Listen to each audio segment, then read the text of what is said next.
The world is full of wonders. Magic is hidden in small moments. And monsters could be hiding just out of sight.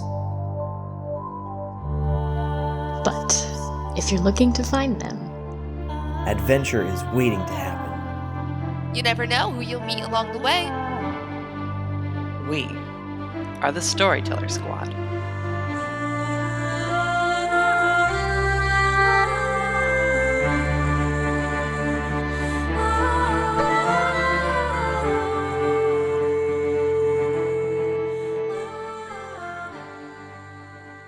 Hello, adventurers, and welcome back to the Storyteller Squad. Thanks for joining us for more of our Monster of the Week game. Last time our heroes got a bit of a plot drop, so let's check in with them and see how they're doing. Kind of sore, but it's not for my fresh ink, although, that hurts. Hugo Rashad. These old bones are heavy with the weight. Dramatic irony. I'm Agent Whittaker. hey Whittaker, this absolute champion plaque you got me is a little much. I think I just got lucky. I'm Raven Eugenia. Why didn't I get a plaque, Whittaker? I carried people, literally. What the hell? No promotion? Speaking of hell, that's where I'm from. I'm Damien Angelo Edgecrest. I'm Sick. very grateful to not be impaled anymore, although I was able to check it off my bucket list. But the real good news is my friends are friends for realsies. I'm Felicity Sternbrook. I'm everyone's friend for real. Well, in this group, I mean. Not the whole world. No offense to the rest of the world. I'm sure everyone is great. I'm Aidan Brightwood, and I hope I didn't hurt the rest of the world's feelings. Let's have an adventure. Let's do a quick recap on what happened last time. We were in the midst of a fight in the St. John's Warehouse District in Portland, where our heroes had tracked down the lair of a shifter gang. The shifters had been holding captive 3 Thunderbird chicks, attempting to siphon their magical electrical energy off of them. In the middle of the fight, Hugo had summoned the Thunderbird, thanks to pulling on his connection to nature magic. And throughout the course of the continuing fight that followed, Damien managed to defeat a wizard. Jordan, the whispered shifter, showed up to give you guys some backup and went toe-to-toe with Cade Tolvain, the Bear Shifter gang leader. Whittaker providing tactical support and trying to keep everybody alive. Felicity managed to get to the Thunderbird chicks, but as the mother was pecking away at the glass cage they were in, that seemed to trigger some sigils that were carved into the glass, forced it to explode, critically injuring our favorite curly-haired redhead, at which point Aidan teleported them both out of the fight and quickly absorbed a lot of that damage into herself to try and save Felicity's life. The fight then boiled down to Raven Eugenia, who after a slightly disappointing first attempt at her tarot summoning magic, managed to pull the Thunderbird card and negotiate the Thunderbird mother's wrath down from "I'm going to destroy the city" to "I will accept that these people have helped return my chicks to me." Jordan managed to defeat Cade, despite taking a lot of damage themselves, and Hugo spent a lot of the session unconscious, so there's not much to say about him other than our boy hurtin'. You all did manage to survive, though, Damien performing some rather grotesque healing magic on Aidan to keep her from slipping away. And as the Eastey Agency showed up to perform cleanup of the scene, you were all taken to the infirmary and allowed to rest back at cabin 12J. Some of you going to see Phoebe Wicket and giving her your suits, which were badly damaged. Whittaker found out that despite the quote-unquote success of this investigation into the shifter gang's smuggling activities, that he and the team are being reassigned on orders of Olivia Eastey. She explained that because of the severity of this particular encounter, she wanted to give them some cases that seemed a little less life-threatening, especially for a group of fledgling beginner agents. And also to give Whittaker a bit of a break, because he seems stressed for some reason.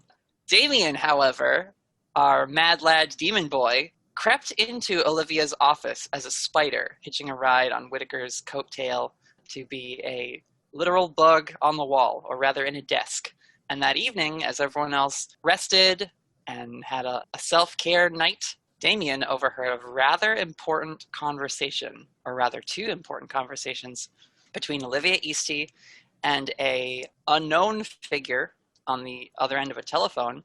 And we saw the return of the radio ghost, seemingly someone that Olivia Eastey is in contact with and misses. And that's where we left off. Damien, you are a tiny spider in her desk. She has left for the evening, and you now have all this information that you were able to glean from listening into her phone call. Things are afoot. Oh, we are starting with Damien. I mean, it seems the most fitting place to start. I agree completely. Damien does think about pilfering the armory and realizes that they might actually have that better secured. So he decides to slowly spider out of the room, phase through the floor, work his way out, get to the edge of the building, jump off, turn into a pigeon, and fly off to return to the group before he forgets everything that he's heard. The rest of you are, at this point, asleep, I think, because this is rather late at night. It's probably at least 12:30, if not like 1 or 2 a.m. So when you get back to the cabin, you see that most of the group has formed a sort of couch island in the center of the living room. I imagine Whittaker has gone to bed at this point, too. Yeah. He's probably not going to participate in the nest. We totally offer, though. Oh, yeah. The offer is put out there. Thank you so much, Raven. You were really spectacular today, so please get some rest. Please get some rest. I will say, Damien, Aidan is awake because she doesn't sleep, just like you. She is... Do you think you guys would have, had her in the couch pile even though she's not going to sleep, or... Oh, yeah. Okay. So she's just sitting, legs under the blankets with her phone, listening to music as she is wont to do in the evenings. Do you fly through the glass as a pigeon? Do you impact with it because you're so excited you forget to phase? What is Damien's entrance here? Damien will fly and land outside, turn into a suited version of himself. I think it was Orlando Bloom last time, and that worked. An Orlando Bloom stunt double, wearing the same pea coat he stole from the wizard. And he will phase through the glass wall, calm, cool, and collected, and see the group, and then realize he has to be quiet. Aidan gives you a little wave. She takes 1 earphone out. What were you up to?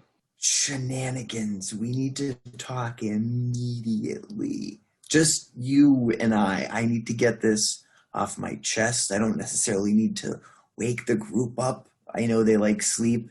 And there's nothing that's going to really happen. It's not time sensitive. Okay. It's just important. Sure. You see she glows briefly for a second and appears next to you and opens the glass door to the cabin. Let's go outside so we can talk. So, what the fuck? So Olivia Eastey, one is working for a heavily accented dude. He shows up all, and she's all like, oh, you have a lot to answer for. And he's like, listen, babe, you need a source of power, and I will provide it for you, but I will need more time because you can't keep your agents in line. And she was all like, well, maybe I could keep my agents in line if you weren't so sloppy about trafficking endangered species. And then, holy shit, after she leaves that conversation with presumably King, I don't know if I can put those two puzzle pieces together, per se, that she was working with the same person that the wizard said that he was working for. But then she was talking to the radio ghost on a radio in her office. So the banishment spell worked, but not so well. And not only was she talking to him, but she said she missed him. That means she was in some sort of a relationship with the radio ghost.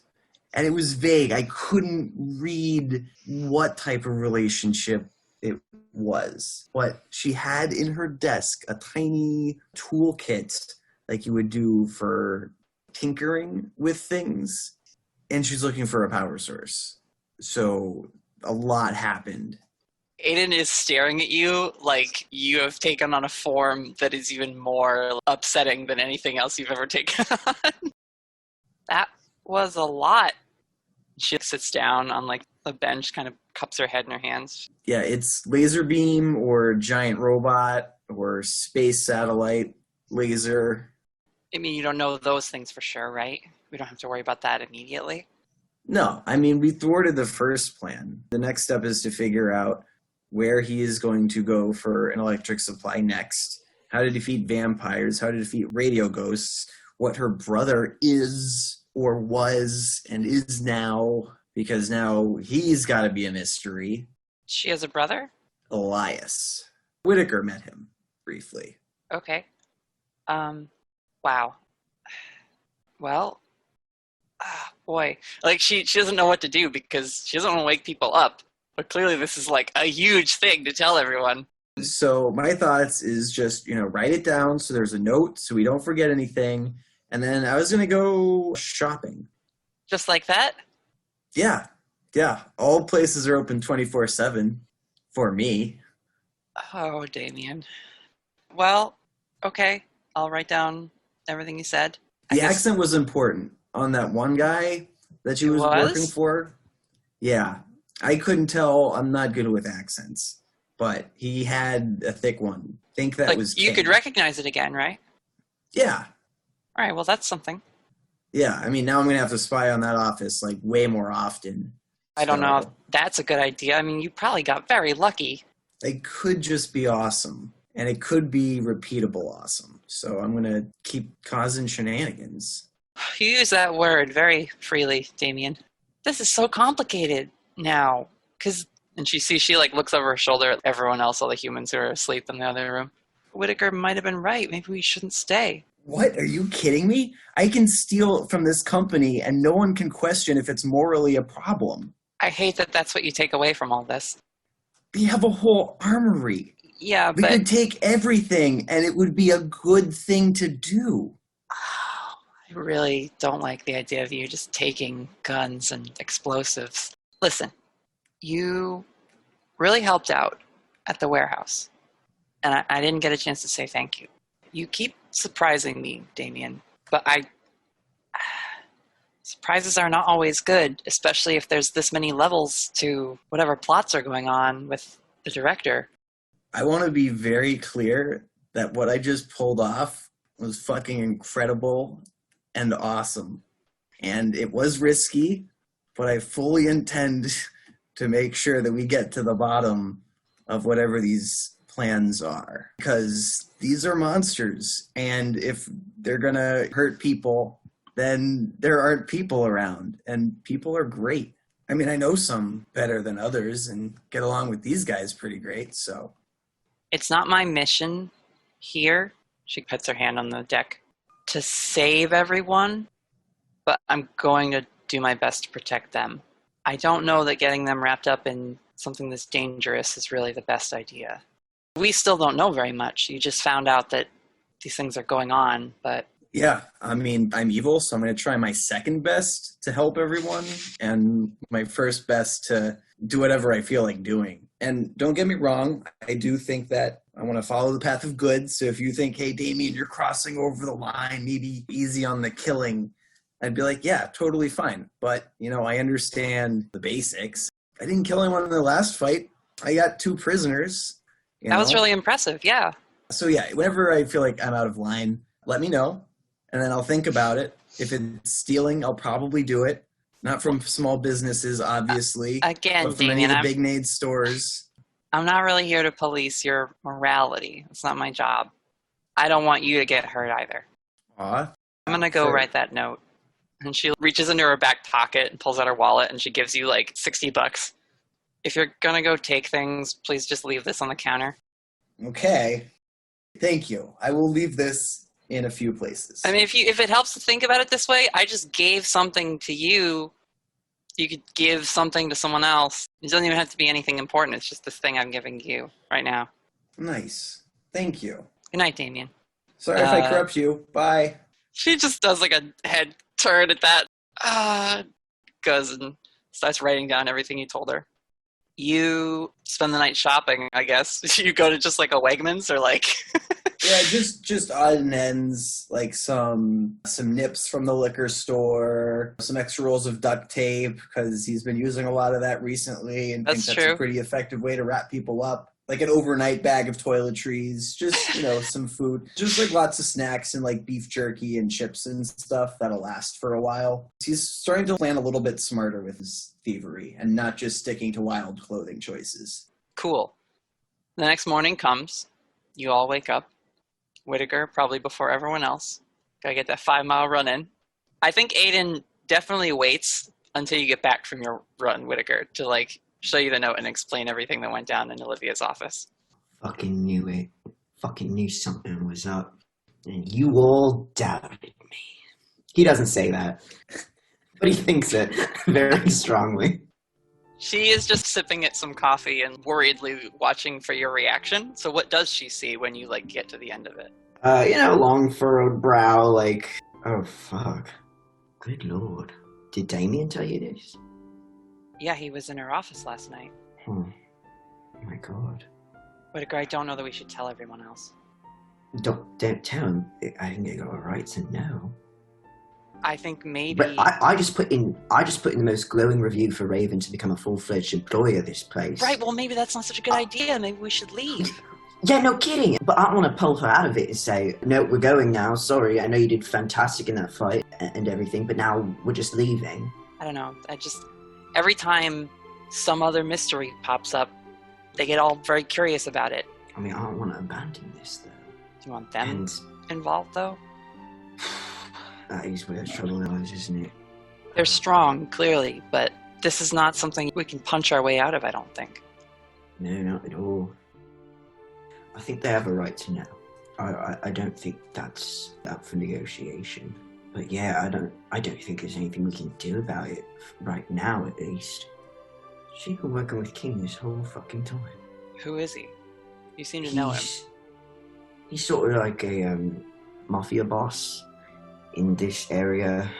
Well, at least he used to be. I haven't heard of him being up to anything for a few years now. He's got his hands in a lot of pockets around here, and I knew him for doing some smuggling operations a long time ago, but he's a nasty individual. Seems like he's getting other people to do his job for him now. Yeah, sounds about right. I mean, I don't know how he got fucking Olivia Eastey in his pocket. If this is indeed him we're looking at, that is insane. That is insane to me. It's sort of her whole job to make sure that sort of thing doesn't happen, right? Exactly. We're one of the only, organizations, well, not one of the only, the most notable, I guess, organizations trying to keep the veil between this place sealed. And he's one of the ones who's always trying to fuck with it, crossing into people's territory and doing destructive operations and what have you. And if he's got her under his arm, well, then there's no rules for him anymore. And that's terrifying. So here's my question, Whittaker.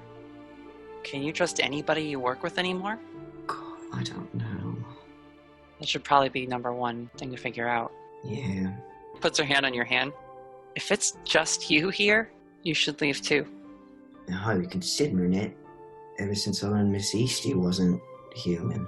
My thought is, if I leave, then what on earth is stopping King from doing whatever the hell he wants? Or stopping Eastey from doing whatever the hell she wants? Yeah. I'm certainly willing to help you if I can.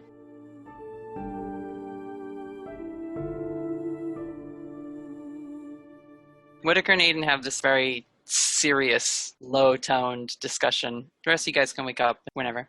I thought waking up hungover was bad, but this feels maybe a little worse.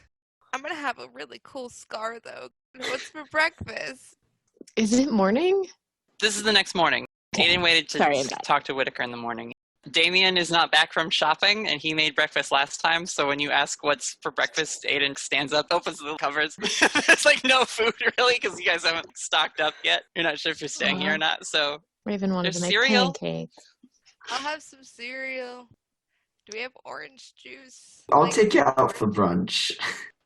Yeah! Do a brunch day. Oh, That's we an had to have option. slept in. Oh, yeah, it's 9:30, 10 o'clock. Raven's just quietly chanting, brunch, brunch, brunch.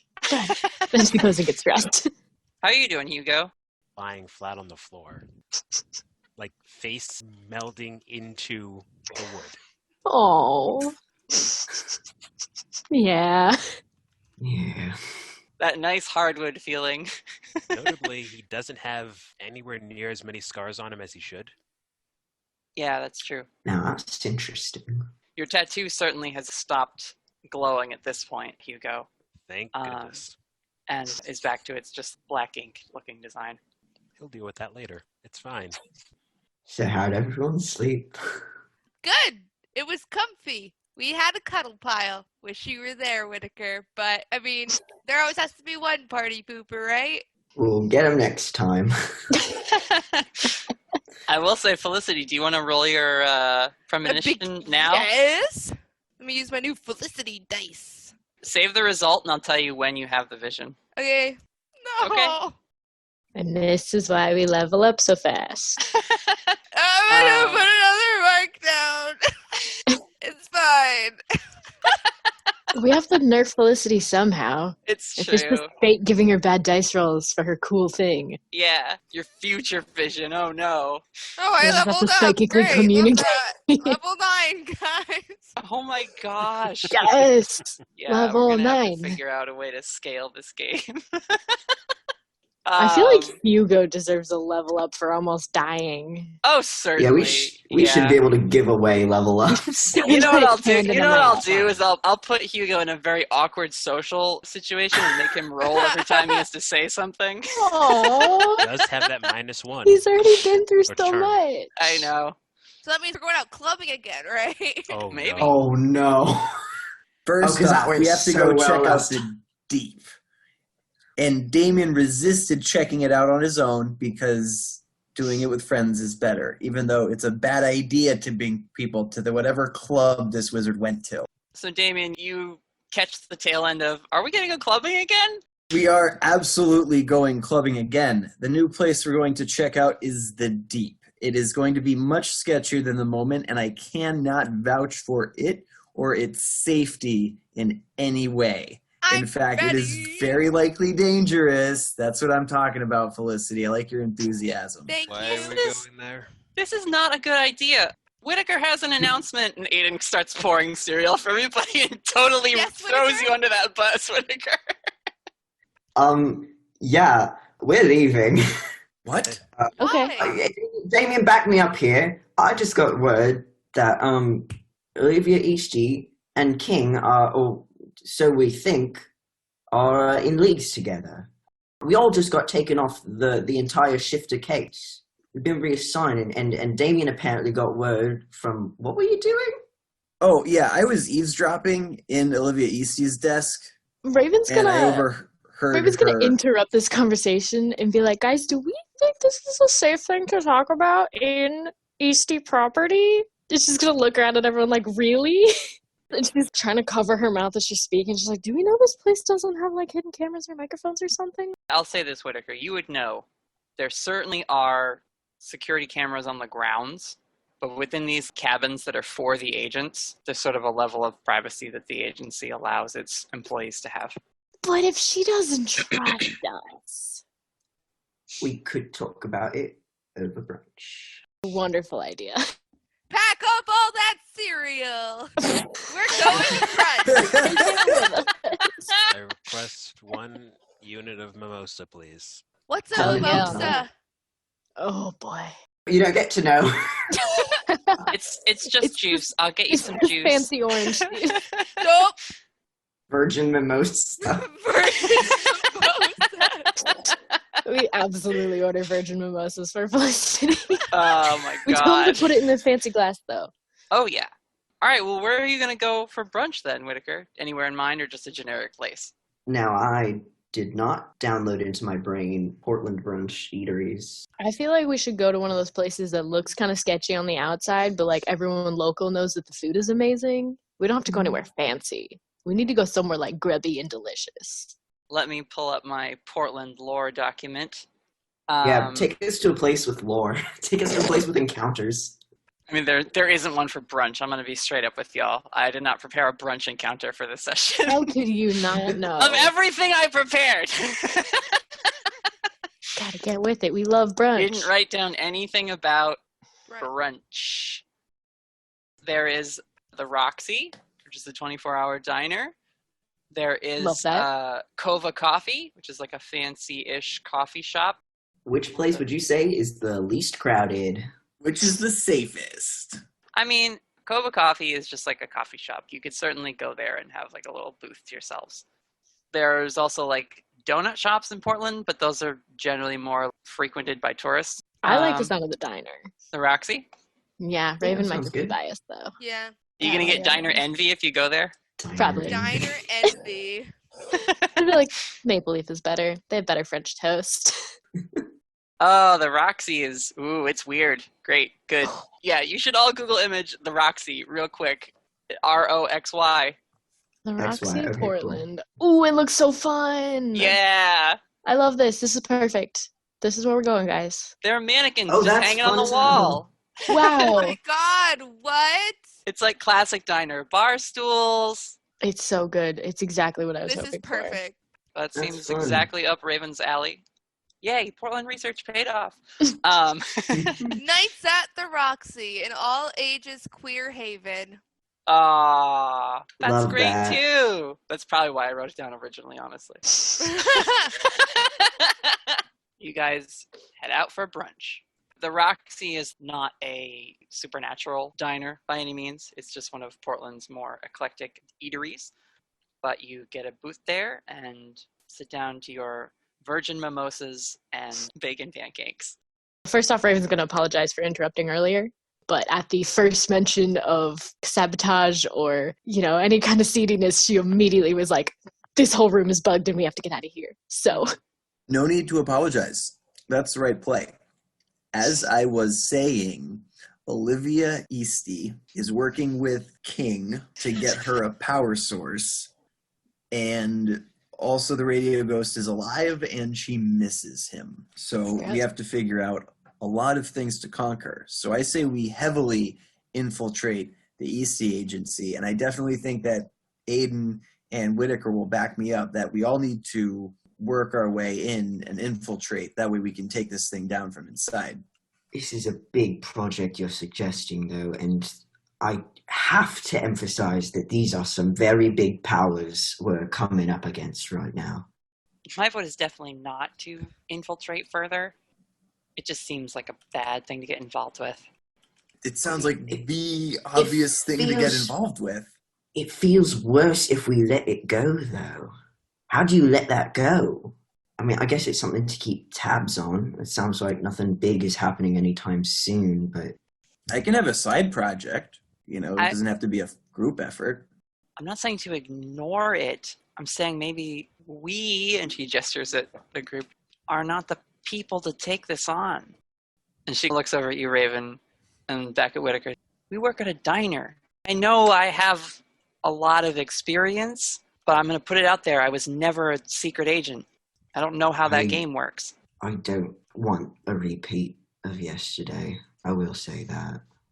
Even if we all made it out alive, certainly not unscathed. And that is not something I want to see again. I do worry that if we get wrapped up in this, that becomes a bigger possibility. Are we still safe here, though? Because I don't know. I definitely don't feel safe staying in these cabins knowing that the owner of this company is working with the bad guy here. Felicity, you said you had a vision, right, of King finding out about us. Yeah, no, I saw the king. He was talking to one of the shifter people, I think. I mean, from what Damien says, he does have a really thick accent. And it sounds kind of spooky. The wizard said he was working for King, and then the person with the accent that Olivia was talking to said he was running the operation. And then with Felicity's thing, that's other points in that direction. Yeah, he had one of the shifters and was questioning them. And the shifter told him that you were with us. I want to back up on that conversation. If Olivia's working with the radio ghost, what does that mean about the first moments we spent at the agency? And that's what's fucking me up right now. Was that Maybe it planned? Was that? Was it a test? Because we're new? Do they test you? I don't know. I've never done this before. Oh, well, I mean, if he won, he would have taken out the whole agency by himself. And then he could have gotten her out of the basement, and she would have been fine because she's a vampire in a cold environment. I suppose we need to figure out. Because there's no way the radio ghost getting put away. He went away too easy. He did go away pretty easy. It could just be that Felicity's a little overpowered. Felicity, do you remember what he said to you after you banished him? Yeah. Oh God, I didn't think that would be important. I didn't write it down. Oh It was no! really cryptic, wasn't it? It was. I know it was something cryptic. What was it? No. I could have sworn it was literally to be continued. Yeah. It was. I mean, that sounds like those something exact he'd words say. were so close to that. Of like, this isn't over, and then he disappeared, and we were like, is it over? It's a great cliffhanger line to get you tuned into next episode. Whittaker's new playbook power. Marketing. Marketing. I suppose we need to figure out why that happened. You know, what exactly was attacked when the radio ghost got in on the hardware and the databases. I don't know. I need to figure out what the game was there. I mean, he shut down the whole agency except for our group. Maybe that was some kind of cover. Maybe Olivia hasn't been working with King that long, and that was when it started. Hugo's gonna lift his head up from the table. Still struggling to be upright. He's trying. He is trying. We gave him a really long straw for We his get, mimosa so we can drink it with his head down. Excuse me, can we get a cup of ice, please? Do we know if there were any casualties at all? Or no, sorry, not casualties, fatalities. I don't think so. There were not. I'm pretty sure that if that ghost had wanted to kill anyone, they could have easily. With that sort of control over them. Incapacitate a bunch of people without having a reason to keep them just incapacitated. So, if I was the head of such an organization, I would incapacitate everyone. I would weaken them emotionally and break their spirits completely, and then I would mind control them. I've got them well suited, well armored, and mind controlled, and they're going to do whatever I'd like. That sounds like armor creation stuff. He did look at our memories. There was some level of manipulation going on, but Whittaker, weren't you with her the whole time? For the most part, yeah, we were trapped in the elevator, and then we got trapped in the cold room. You know, the room that's cold all the time. Isn't it weird that the only place she really tried to kill people was in cold storage where Olivia was? Yeah, but she was safe. Yeah, that's what I'm saying. He knew that she'd be okay in cold storage. I will say this, though, on the topic of what to do, it's worth remembering every organization has some bad element in it no matter what. And it's up to you to decide if you'll go along with it or if you'll do your best to try to undermine it at every turn. But, not every place is run by a vampire. It's not always run by a vampire, but there's always something. Always something. Yeah, capitalism sucks, but they're not all run by vampires. That we know of. That we know. Every company is a vampire. And head back on the table. What is Hugo's breakfast order? He's not eating anything. Oh, God. Aidan would try and make you eat something. Oh, yeah. Do you want some eggs? You can have my hash browns. Hugo, please, Hugo. You have to eat something. Felicity will order Hugo the big fat heart attack special. Got so much food. Did you look up the menu? Is that actually on the Roxy's menu? Yes. So the It's in the F chat. heart attack special is a large chicken fried steak, 4 eggs, extra gravy, hash browns, and toast. It sounds so good. Really I looked up the menu after you sent that because I wanted to see what else they had, and it made me hungry. Yeah, this all sounds delicious. All of it. And whatever Hugo doesn't eat, we'll just split it. Aidan says if they're working together and he tells her everything he found out, then she already knows what I am. Shit. The only person he doesn't know anything about... She points at Hugo with his head down. I was saying, Whittaker, I think we need to figure out who our friends really are. I think so too. Yeah. This looks like a job for me mind controlling people to figure it No! out. Let's sign up these agents. I Oh thought my that's god! pretty clear what you were implying. Damien? Damien? It isn't cute. It isn't cute when you mind control people. I'm just going to come out and say it's not cute. It's not funny. It's not a game. It's not a fun time for anyone involved. Nobody wants it. For anyone involved? Aidan kicks you under the table. It's great for emergency situations, but it really shouldn't be like the first thing you think of when meeting literally anybody. It should be considered an offensive measure used for bad people. Also, generally people hate you afterwards, right? So then they definitely won't want to help us. Fine, I'll pretend to be a rogue agent that's not working with you guys. And then if they hate me, it doesn't reflect poorly on you all. I would really rather just be able to trust people because we trust them. Yeah. Yeah, me too. Yeah.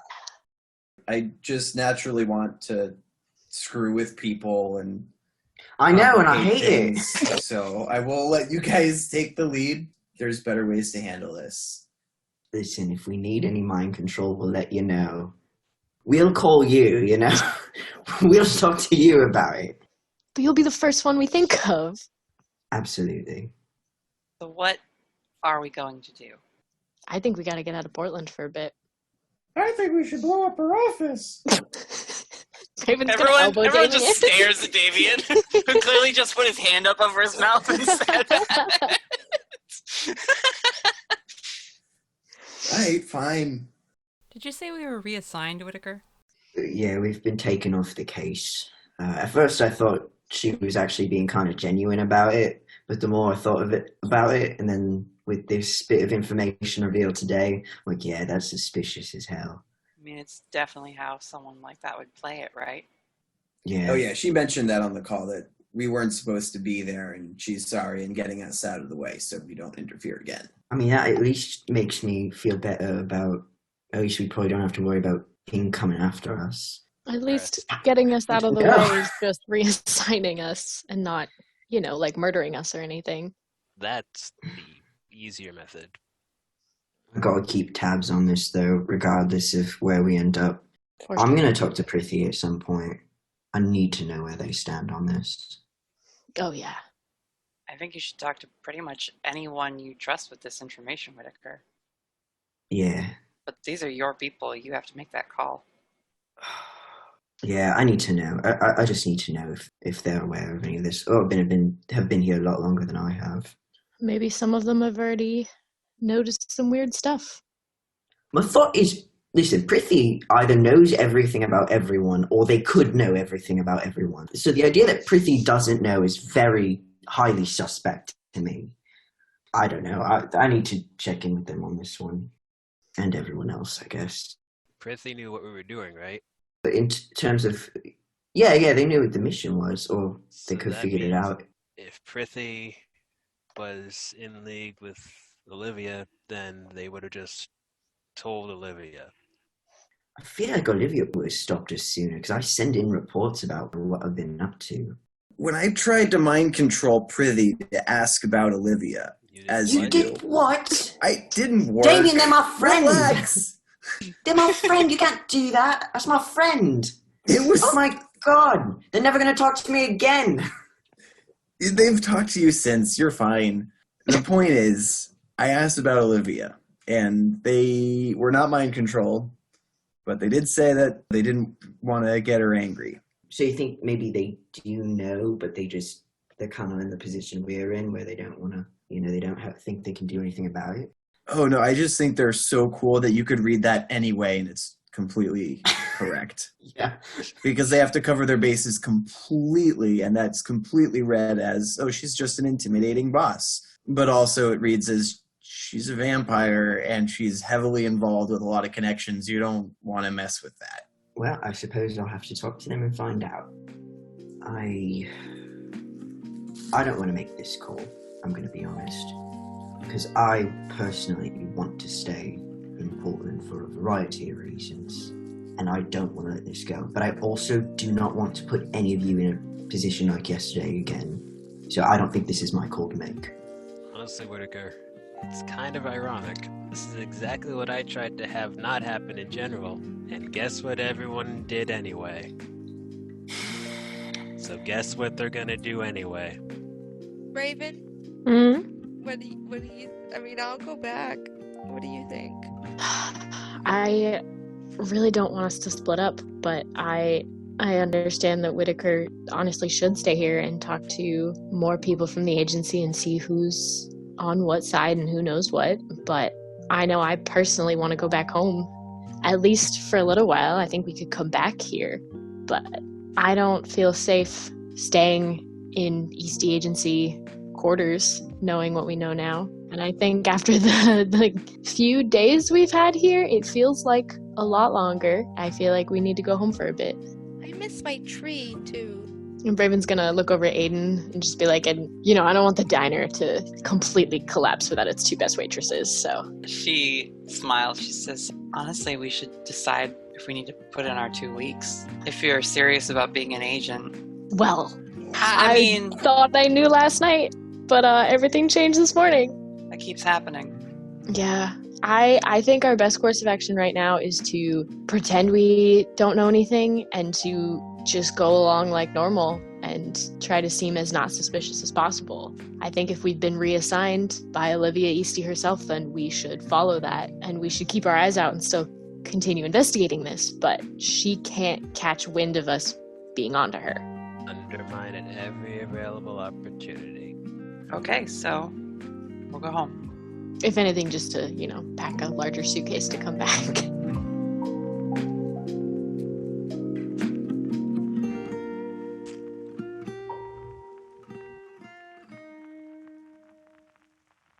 You guys wrap up brunch? Are we leaving today? Or can we go to the deep first? Are you going to do any investigating before you head out? I mean, we could stay for the rest of the day, probably. Or at least the rest of the afternoon, get some stuff done. If Whittaker needs any help talking to people within the agency.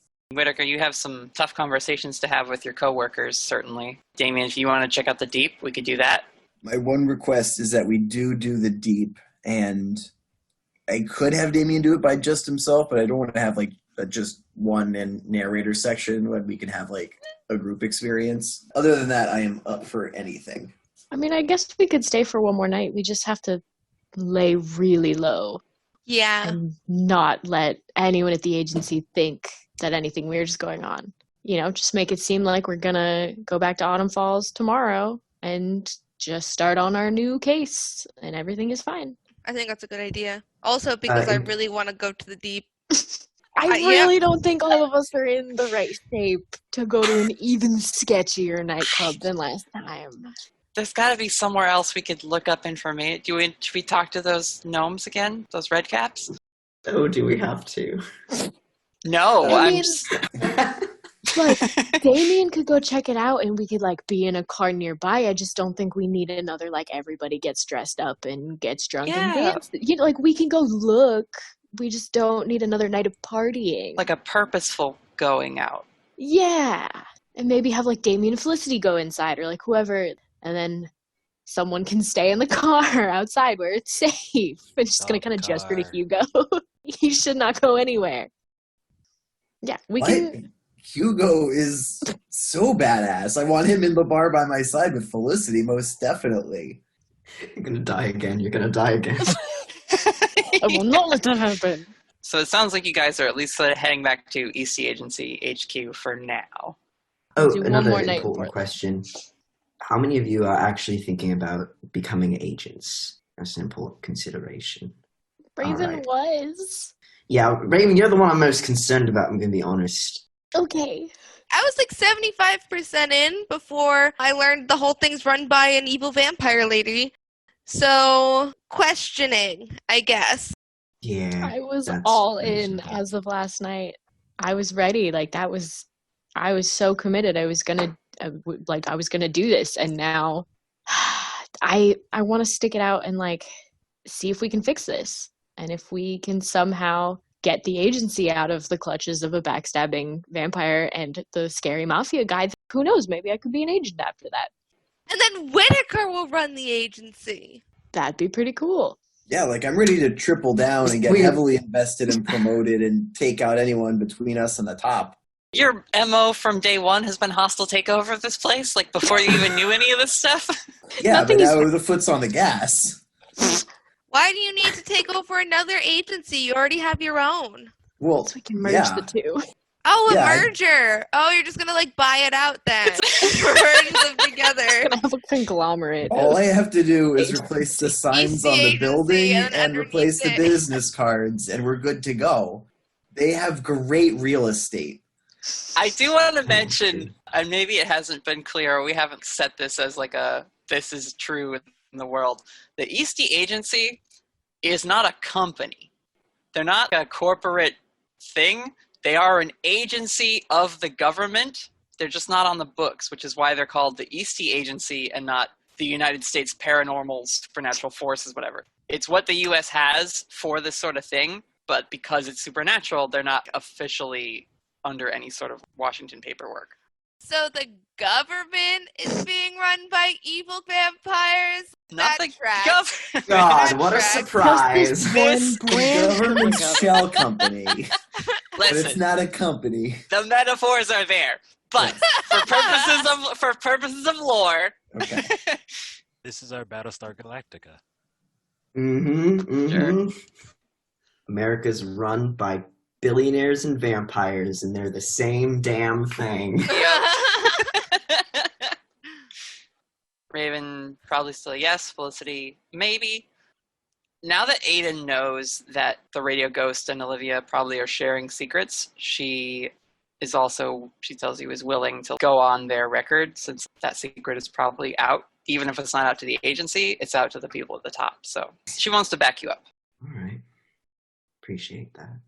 Okay, you're back at Eastey HQ. Aidan's just going to go pack things up, get the car ready to go. But you can talk to any employee that you guys have met or look into anything while you're here. I want to go check to make sure that Susie got her new computer. When you walk in through the main entrance, you do see Susie Darkheather, the Eastey Agency receptionist, is at a new desk with a new monitor up. And she seems to be back at her usual job of just checking things in and making appointments, etc. I'm going to walk up to her desk and I'm going to go, wow, Susie, this is nice. Look at this. Look at this all brandy new. See, you're welcome. You're welcome. She raises a very inquisitive eyebrow. She says, was it your intention to destroy my desk so that I would get a new one? Oh, no, not at all. I respect you, Susie. But listen, as far as collateral goes for like what I will be destroying with my unknown magics that I have, I would say this didn't go as bad as usual. And you got a dope desk out of it. So look at that. Yep. Can I help you? No, I just wanted to come make sure that they helped you out over here. That's it. Goodbye. Have a nice afternoon, Miss I love Steinberg. you, Susie. Wow. She just goes back to work. Enjoy that new computer. She does not know what to make of you. Poor Susie. I love Susie. I think my favorite thing about Felicity right now is she's 100% on board. She thinks that Susie loves her. She thinks that like her and Susie are like have a thing. Best of friends. We're so cool. I helped. They tricked Susie's desk out. Like, you're welcome, Susie. I did it for you, best bud. And that's where Felicity's head is at right now. She thinks Susie loves her. Okay. Miss Starkheather just looks at you, Whittaker, and she says, "Where'd you find that one again?" You have a good rest of your weekend, Susie. You too. She gives you like a good luck, Whittaker. You definitely need it kind of glance. I have sent Prithia a text saying, getting reassigned soon, and we didn't have our wine last night. We should meet up. They shoot one back. They say, I was just going to grab lunch downstairs, so I'll meet you there. Sounds good. So Whittaker is going to have lunch with Prissy. Aidan was packing. Are the rest of you just helping her, or are you hanging around here at the agency? Since Damien doesn't have anything to pack, he is going to go to the armory and return the bow staff and request something with a little bit more kick, having deemed himself as earning it after the last adventure's shenanigans. And they might not necessarily upgrade, but... When you get to the armory, Gimmer the goblin is at the desk. They seem to be playing some, offshoot of Candy Crush. They say, oh, hello. What can I do for you? I'm returning this bow staff. It's just not sufficient. I'm stronger with just any glue pans. So if there's anything better you can hand me, I will take it. But otherwise, I'm good. Well, do you have an assignment? As he's, hanging the bow staff up on the wall. I'm being reassigned with Whittaker. Let me check. I think they were assigning us something super dangerous. So probably Says, something real big. Right now it says you're both on hold pending assignment. So, guess you don't have orders yet. Gotcha. That probably when you need your biggest weapons when you're on hold waiting, right? No, not usually. Unless you're thinking of spar with someone. Yes, I was thinking of sparring with someone. I should check out the training room and see what sort of toys we can train with. Sure. Gym's right around the corner down that hole. Perfect. Thank you, Gimmer. Have a great day. Take it easy, Mr. Edgecrest. Just playing on his phone. You get around to the gym. You see that Connor is there. He's just sweeping after a workout session that morning or something like that. Connor, is there any sort of armaments we can practice with? I've been doing a lot of hand-to-hand, and I'm looking to increase skills with weapons. Oh, hey. Yeah. You thinking some sword forms, some closer range stuff, maybe some knife tactics? He's gesturing different I was looking stances. for more guns and explosives, but I guess. Oh, well, it's not really... we're not going to spar with guns. That would be wild. If you want to do some target practice, I'm happy to take you down to the range. Yeah, let's do that. Okay. So you and Connor go down to the gun range, which is not in the gym, but that is a couple levels below ground level where the testing area All was. this red tape to steal stuff. Yeah, we can montage past some... I was going to say, do you want to roleplay practice. gun practice? You shoot some guns, and you hit or you don't hit. Yeah, no, and Damien wouldn't even really be caring. He would just be unloading the clip. Okay, next. And be oh, you want to look at some feedback or your stance? Is I think I'm a little bit better. Just wasting ammo, just blam. Trying to draw pictures and stuff, and just pocketing bullets every now and then for later. All right. During Gotcha. all the mix of all the having to reload and everything. Sure. How long do you spend down there? Not too long. By the end of it, you have successfully drawn the shape of that aquatic dinosaur that you like so much. Yes. It's not obvious at first because Connor has just been looking at the one target that you're supposed to be shooting at. And as you leave, he looks back and sees oh, damn. And it's the whole wall. You were going wild with that. But it's a pretty good likeness. That's perfect. I love it. Thank you. I was going to ask if I could join in on that lunch. Come right along, yeah. Cool. So you guys see Prithvi comes down in the elevator. Today they have it's almost like pirate shirt with a deep V cut on it. The flavor's so good. Yeah, they've got white jeans that have studs down the legs and then some Converse. Oh my god. I love it. Oh, look at that. It's my favorite old person. And they tap you on the back as they get in line. Oh god. Killing me. How you been? Fine. Doing the job. Alright, fair enough. You look like you've got some... Woof. You alright? First off, am I ever? And second off, no. Okay, so one of those lunches. Hi, Raven. Hey, we had a rough night. Yeah, word's been going around. You guys got in a pretty bad scrape. I figured that's why you didn't call me. Listen, I wanted to, But then Natalie kind of swept us out of there before I had a chance to really say, hey, I had a wine date with Prithee planned. It was just kind of mourning all of a sudden. Raven's just going to look at Whittaker and be like, you ditched them? Really? I'm sorry. You were like, I thought Felicity was gonna puke all over that little pillow nest you made. She was in bad shape. I didn't want to leave her. I had my eye on her. You could have gone. I honest to God thought Hugo was gonna die in his sleep. I had my eye on them, and Aidan was there. To be fair, we could have done the wine scene, but you didn't mention it, so. Well, no, because we started off with Damien in the middle of the night. The wine date would have already been over. That's true, chronologically. Well, you get a lunch date. I'm just messing. Yeah. It's fine. They order like a Thai spring wrap and some fries. Kind of mix the two of them together. Yeah. I'm trying to think of like the memeiest order they could make. Really what it is they order that, but then they pick up 5 different sauce options from the little server bar. I feel like they also get like a chocolate pudding too, just because.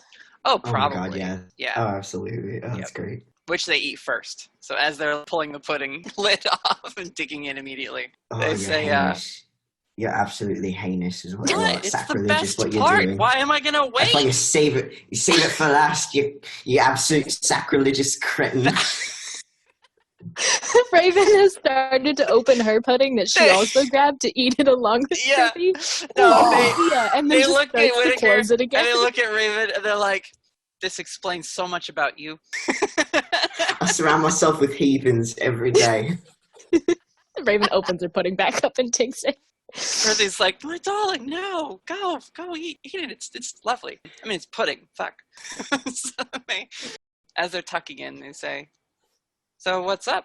Yeah, as we sort of mentioned, had kind of a rough one yesterday, and we got word that that King's come back around, and that's been weighing on me pretty bad, I would say. I remember that case. Messed you up for a while. It did. It really did. Not too happy with it, actually, and not too happy that I've been reassigned off of it, I'm going to be honest. Prithee, I'm about to break some maybe kind of crazy news to you if you don't know it already. They hold their finger up. 1 second, Whittaker. And on their phone, you see them typing some things and swiping through a few menus. Let me put their phone down. Go ahead. It's my understanding that you could know just about anything about anyone in this place if you wanted to. If I dug deep enough, yeah. Who do you need dirt on? You see their eyes light up at the potential for gossip. They maybe have misread this. It's not that.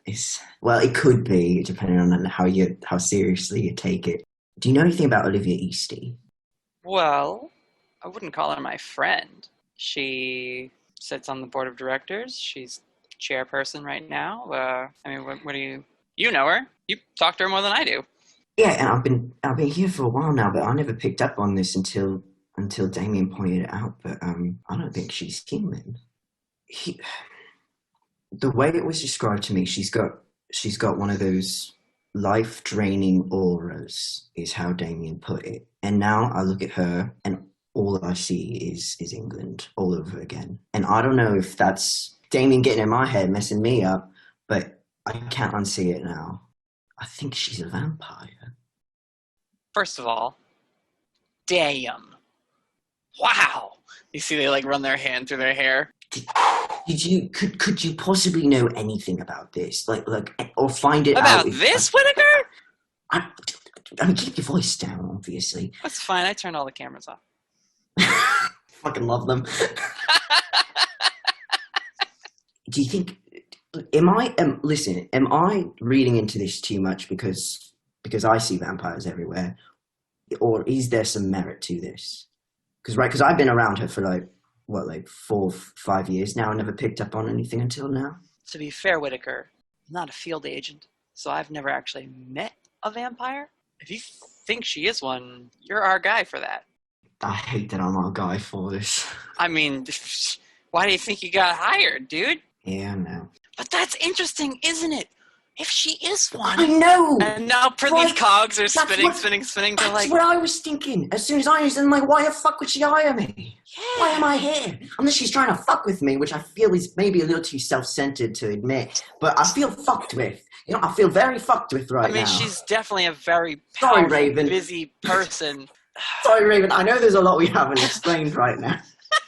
Raven's just kind of doing the back Yeah, and forth. sure, Raven. Like, you have no idea what he's talking about. Yeah, she's a little lost, but she's just listening and taking it in, and also trying to be like, Whittaker, there's other people here. Maybe they'll yell that it's all stage whisper. It's the noise. This is why I brought Raven along. She's my rock. She reels me back in. I'm just damaged control. Well, listen, I'll look into stuff. I mean, so I'm gonna be honest with you. That's not even half the story. We still got more to break to you. No. Okay. Cool. So what's the deal? Cool. It's not cool.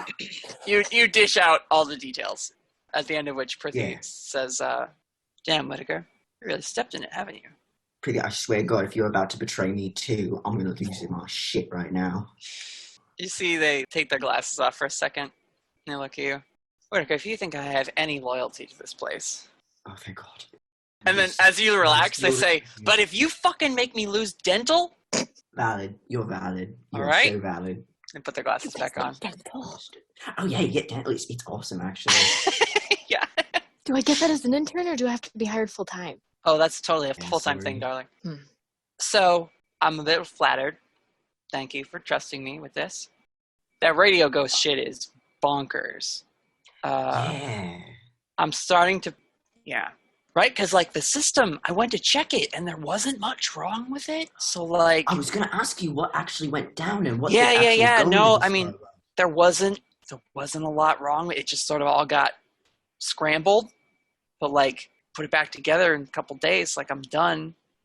It really did feel like he was running a show, right? Like it was just a big stage, and we're all packed up at the end. Yeah. Okay, well, we do know this.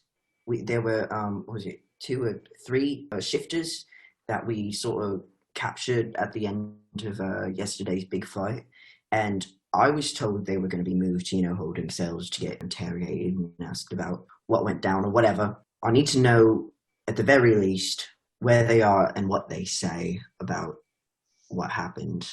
That is actually very important. There are some things they shouldn't be saying that I can't have put down in record, but that's another problem that I made for myself. Okay, well, I can check on them. They pull out their tablet, and they start looking around. Yeah, they checked him into a holding facility. If there are any transcripts of any interviews done with them or any reports made about what they say, is it possible you could get them sent to me so I can censor them? I know it's a big ask. I don't want to... Listen, I want you up to date. I don't want you throwing your shit away just for me or for this. I mean, I work here too. This is spooky. I'll keep you updated. You said you're off the case, right? I'm off the case, yeah. Yeah, so that's not a good sign. If something comes up, I'll let you know. I don't think they've been questioned yet. They're probably still working out the processing and everything. It's been less than 24 hours, yeah. Yeah. God, what a weekend. They usually let supernaturals like that kind of sit and stew in, like, being captive, and that, like, wears down their want to fight back, sort of. Wow, that's fucked up, ain't it? It's been less than 24 hours. I don't want to be the guy that interrogates a shifter after they've just had a nap. Oh, yeah, no, for sure. All right. Yeah. Let me know if anything pops up on that. So what is your plan besides just giving me anxiety for the next ever? My plan was to share my anxiety with as many people as I thought was safe. So I would feel less anxious all the time. Is it working? Listen, Prithvi, you're the first person I told, because if anyone's going to be on my side, God, it's got to be you. You see they grin. Not sheepishly, it's more like they're just absorbing the compliment. Whittaker, that truly means a great deal to me. I'm very happy to be the coolest person you know. Yeah, well, it wasn't much of a contest. Right? Sorry, Raven. You're great, though, honey. No, really, though, you're... Only a little bit of that. Raven, I'm going to be honest. I'm sorry. I don't usually insult people like this, and this has been horribly impolite of me. You are very cool, I promise. No, it's fine. It's fine. It's really no competition. It's cool. Listen, I'm not... It's really not a competition, right? I mean, at this point, it's like no one should even enter. God.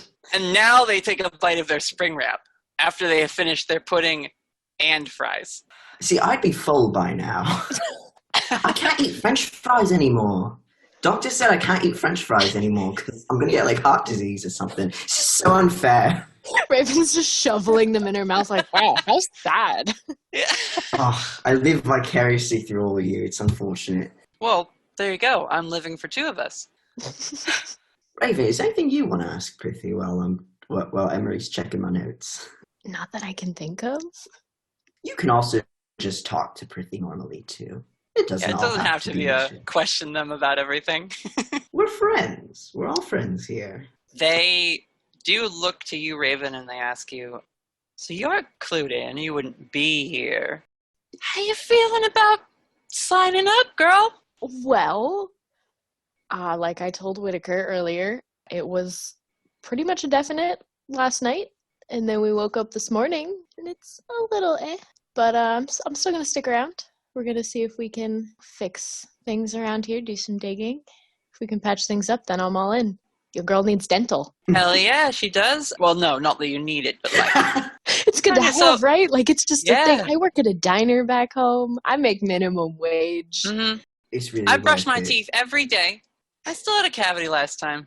Oh, God, it's the worst. I'm from England, so Lord knows I need a dental. Prithvi looks at you, Whittaker, and got yourself a tough bunch, Whittaker. Yeah. God, I feel so bad. They almost died yesterday. I feel really bad about that. No, we did. Yeah, listen, Raven, no offense to you. It's a tough group. It's really hard for me to throw my life away when all of you are doing it first. Yeah, we do have a bad habit of running headfirst into danger just to protect everyone else, but we all try to do it. If Team Martyr is led by this guy, y'all are in trouble. But luckily, there's a couple people in this group, myself included, who can, if we haven't hurt ourselves yet, we can take some of the hurt from other people, which, now that I'm saying it out loud, also adds to the martyrdom. That's like codependency, darling. That's not good either. You don't want to, listen.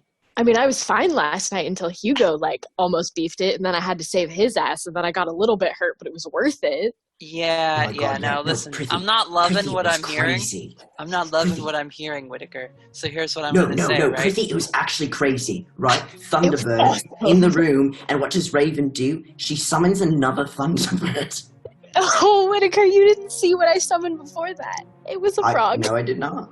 It was just a frog. Don't tell me that bit. Very polite frog, and then he left. And then I summoned the Thunderbird. And it was amazing.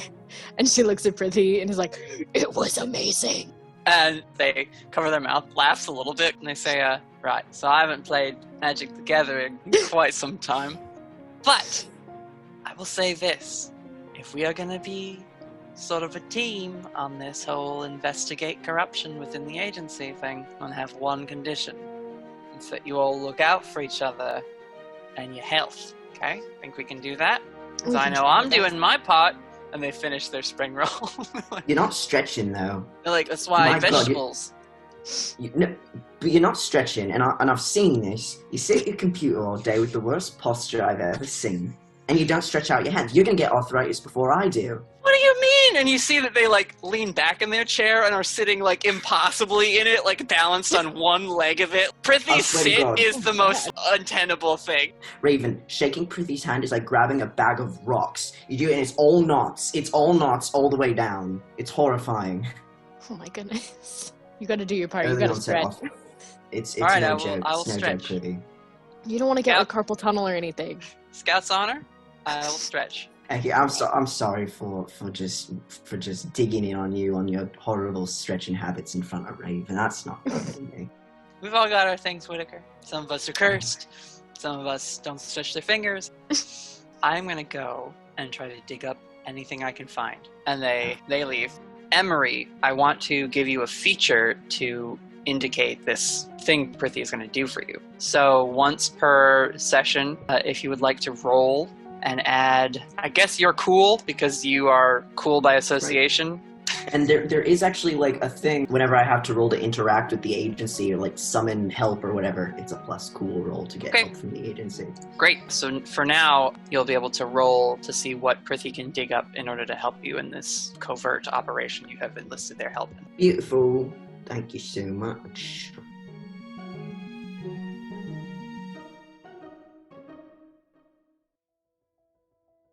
Hey, adventurers. Our hunters are pretty stressed out now that there's all these unanswered questions floating around. I've got something to share with all of you that might help you escape from some of life's stress yourself. The Shire Town Shindig. What's that, you ask? Well, for starters, it's a LARP, which, in case you're somehow listening to this podcast and don't know what LARP is, that stands for Live Action Role-Playing. Basically, it's a chance to dress up and play a game like Monster of the Week or D&D, acted out in real life, instead of around a table with your friends. Your friends can LARP too, though. That part isn't missing. And indeed, you probably want a few friends to come with you if it's your first time trying that out. The Shiretown Shindig is a LARP I'm working on with the team at Ye Old Commons, a LARP event campsite in Massachusetts. At this particular LARP, if the name hasn't given it away already, you play as halflings, all gathering for an annual family party.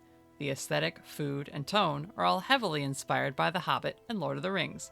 You can check out the Facebook group for updates and more specific information about the event, and even see some of the artwork that I'm making for the design guidebook. Tickets go on sale June 1st, and the event itself will be September 17th to the 19th.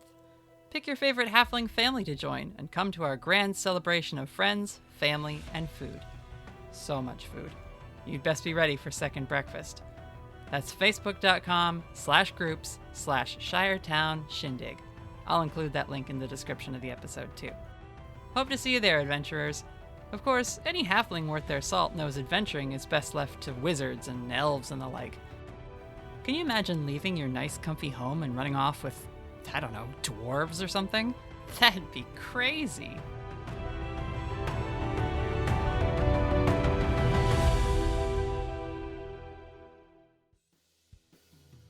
Damien is going to stop by to see Phoebe. Hey, Phoebe, I don't have an official mission yet, so I'll probably be back for an official fitting at some point. But the other night, my friends and I went to The Moment, and it's this great club. I don't know if you've been or heard of it. It's by the airport. I don't really get out much, Damien. You see they're like hanging upside down from one of their spiderweb threads, steaming a bunch of different suits that are on different elevated racks. Damien also flips up then to hang upside down so he can talk to her face to face. Yeah, okay. You just loop up to the ceiling and then just like hang down like a stalactite. Well, if you like EDM, it's definitely a place where you'd be very welcome. I just showed the guy at the gate a little bit of leg, and Damien holds out like a giant praying mantis leg that he gooped up and puts it back. So very welcoming, and I just thought it'd be a cool place for someone who, doesn't get to go out as much as everyone else. Yeah. Well, if I ever figure out how to be around people. She gives you like a awkward thumbs up. Did you need something?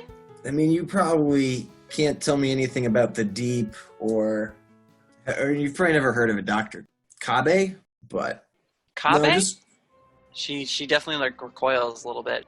Yeah, I have a business card. You shouldn't mess with him. He's bad news. Oh. I mean, I found it on a bad guy, so I was just curious about it and Google didn't bring anything up. Okay. I really want to know what this can of worms is. I've got to open it. You don't have to tell me anything about it. I'll happily talk with other people. I mean, you can look in the database. There's a file on him. Excellent. Sorry, it's a little awkward. Oh, no, sorry. I mean, you're busy. I was just running around. People are wrapping stuff up here, so... Yeah, I am not the person to ask about clubs, unfortunately. Fair enough. It's a nice peacoat. Oh, thank you. Yeah, it's an awkward height to be for me that I'm not used to, but I do like it. I'm going to keep it for a while. Usually I go through outfits. Do you want me to hem it for you? Would you? That's great. I don't Spider legs down to her little sewing kit. Stretching my mass out too much, so just a little shorter would be nice. Yeah, sure. She'll turn the sleeves and the hem under for you. Yeah, I just wouldn't go anywhere near Kabe's shop. It's sort of the agents aren't really supposed to deal with him. Oh man. I'm sorry. It's just, this is so incredibly interesting. It's going to be like the next thing I go and cause shenanigans with. Well, don't tell them I sent you or anything. Oh, I don't want to be involved. Of course not. Please, Damien, I don't. No, of course not. Okay. You see she looks, honestly, kind of scared right now. Oh no, it'd just be like some undercover stuff and then maybe leave some explosives if they're up to no good. Okay, here's your coat. I'm gonna go back to work. Oh, I'm sorry. I misread. Oh, man. She climbs back up the ceiling and continues ironing things. Yes, thank you. I'll be off. And Damien, walks away on the ceiling. Oh, man. She is not the type to have those types of conversations with. No, Phoebe is kind of mousy. She's very, quiet and shy. She's not a field agent, certainly. Well, now I've got to look up Dr. Kabe. Are you going to do that right now? Do you do it with Whittaker or anybody else? No, I think he'd probably just go on the database on his own, see how far he could get, and then get access if... Why don't you roll to investigate a mystery, then? 11. Gets you 3 holds. What is it going to do? Or I guess, what sort of things does it do? What you find on Dr. Kabe is that whoever this guy is runs a divination and occult magic studio. To the foot traffic of Portland, it looks like a tarot shop and a hookah lounge / place you go to buy crystals and magical knickknacks and things like that. It markets itself to the people who are looking for a magic experience in Portland. And then my follow-up is going to be what is being concealed there. The agency has a strict do not antagonize order placed around this shop and the proprietor. There's a thing that says do not contact unless in cases of extreme emergency. And you can just ask me some other question you're trying to find out in the database. You know what? I can ask what can hurt vampires, right?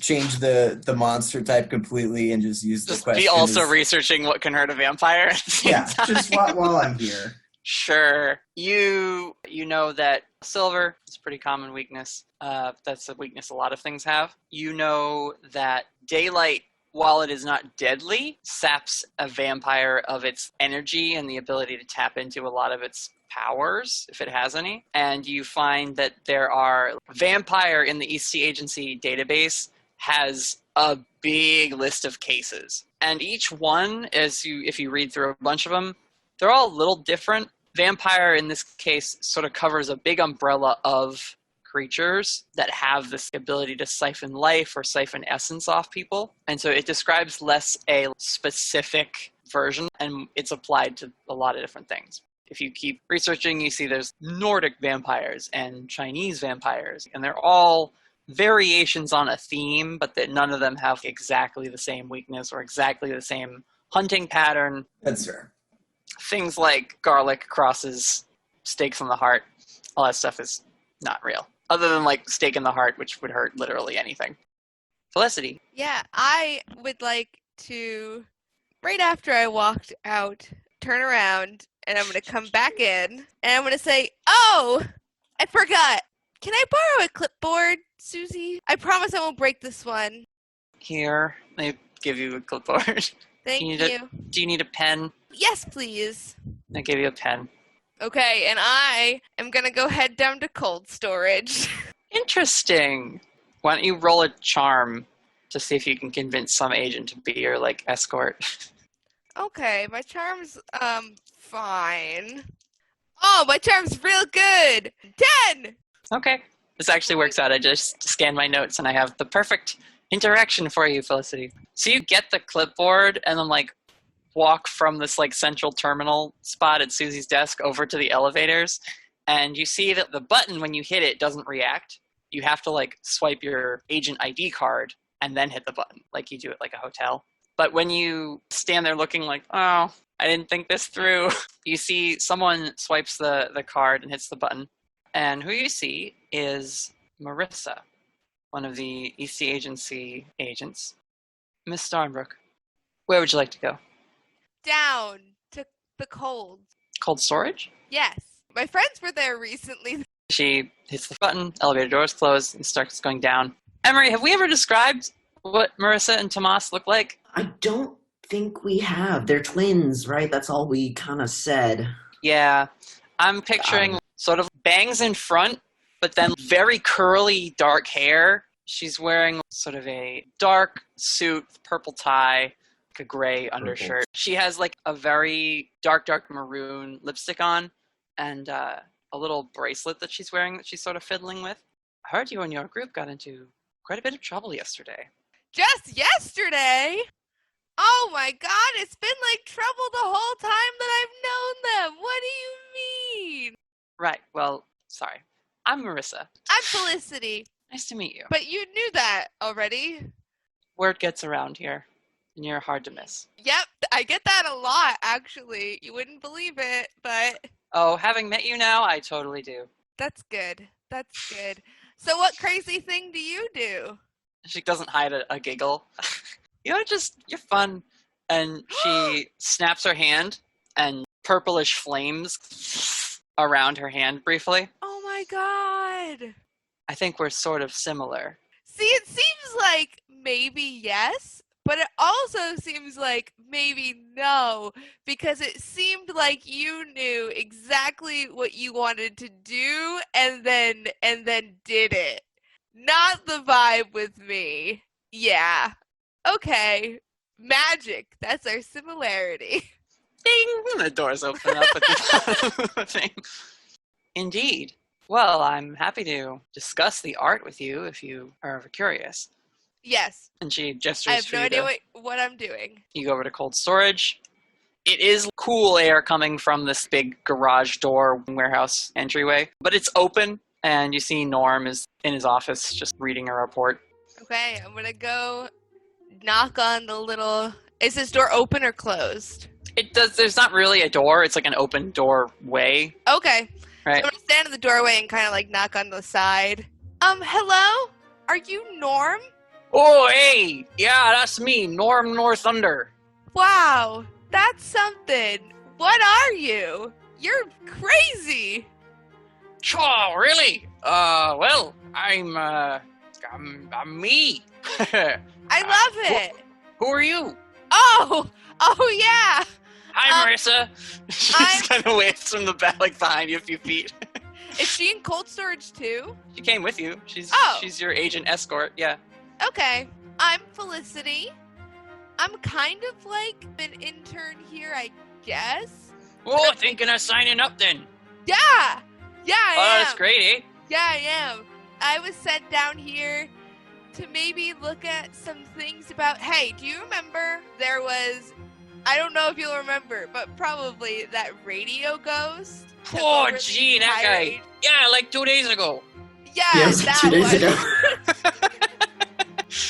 I wasn't sure. I remember that pretty clearly. I wasn't sure if you'd remember. It was quite the harrowing experience for me and my team. It was something. I destroyed a door. I destroyed a turret. It was a bad time. But here's the thing, Norm from cold storage. Can I maybe... Just Norm's fine. Okay, Norm. Can I maybe look at some things about the radio ghost, or maybe see some things, or just trying to figure out where he came from? You want to see that crate he was in?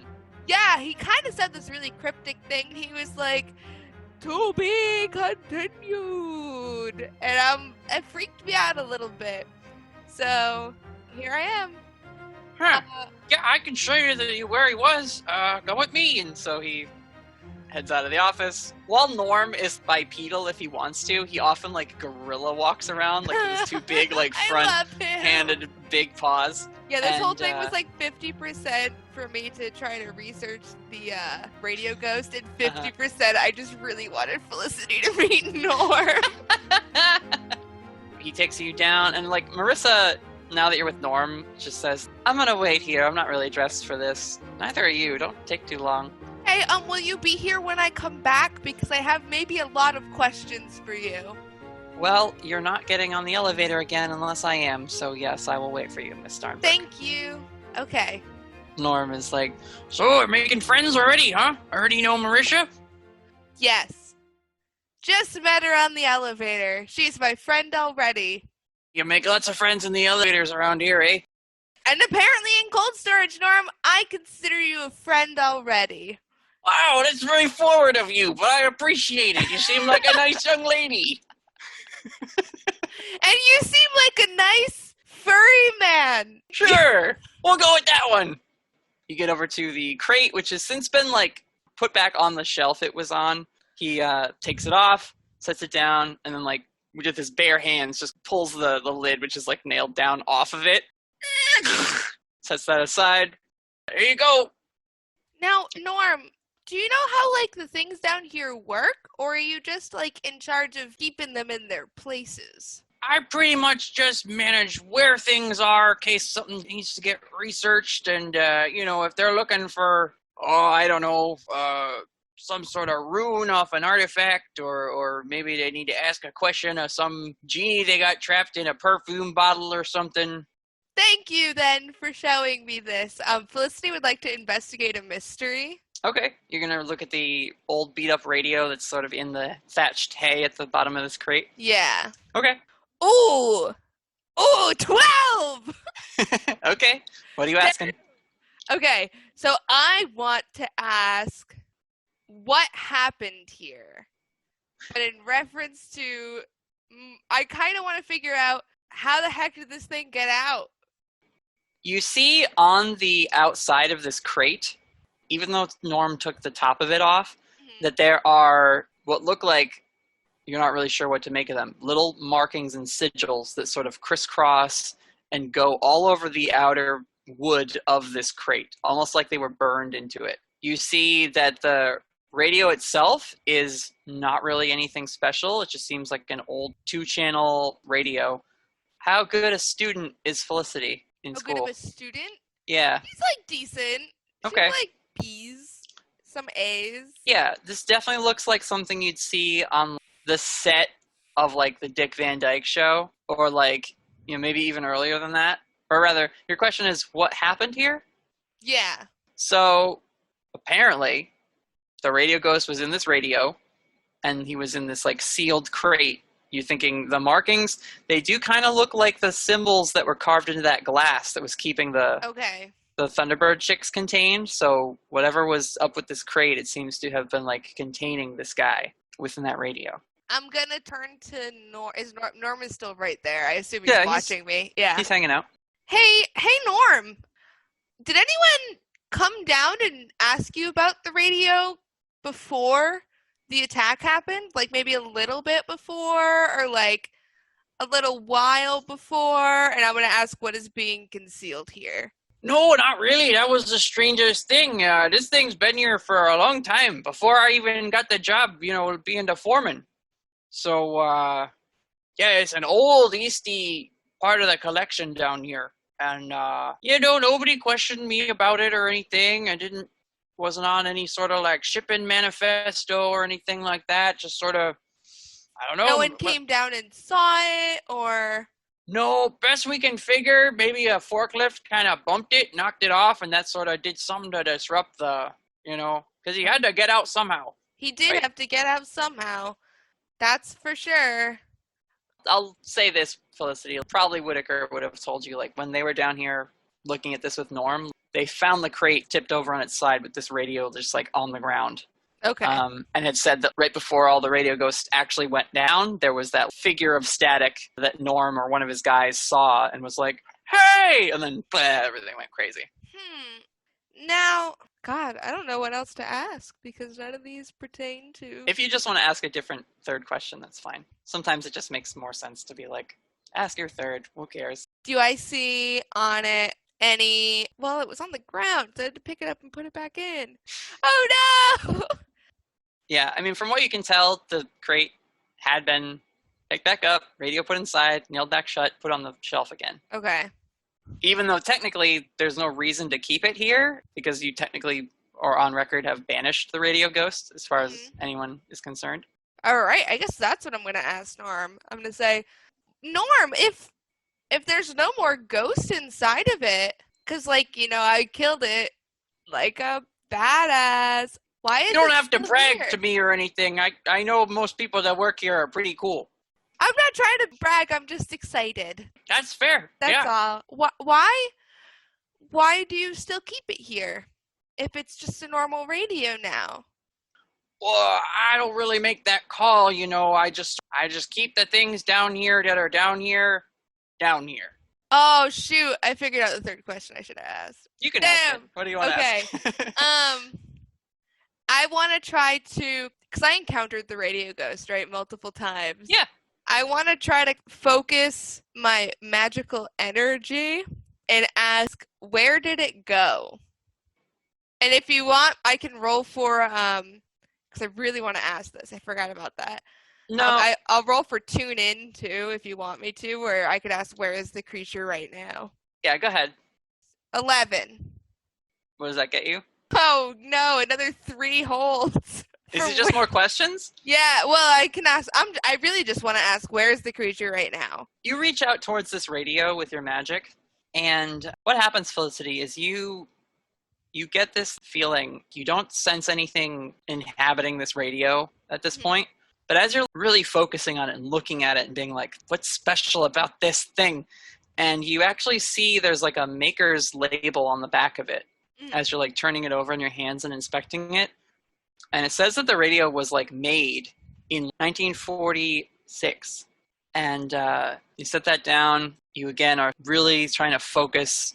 And you see the label on the crate itself, which Whittaker never had a chance to look at. And you fold back the like peeled yellowed sticker of it to like look at it. You can see faded in old type is the name E. Hale, Hale, and then A. Eastey. And A. Eastey is after where it says agent acquisition. E. Hale. E. Hale, A. Eastey as like agents involved in the capture of this ghost. Okay, I learned something. Love that.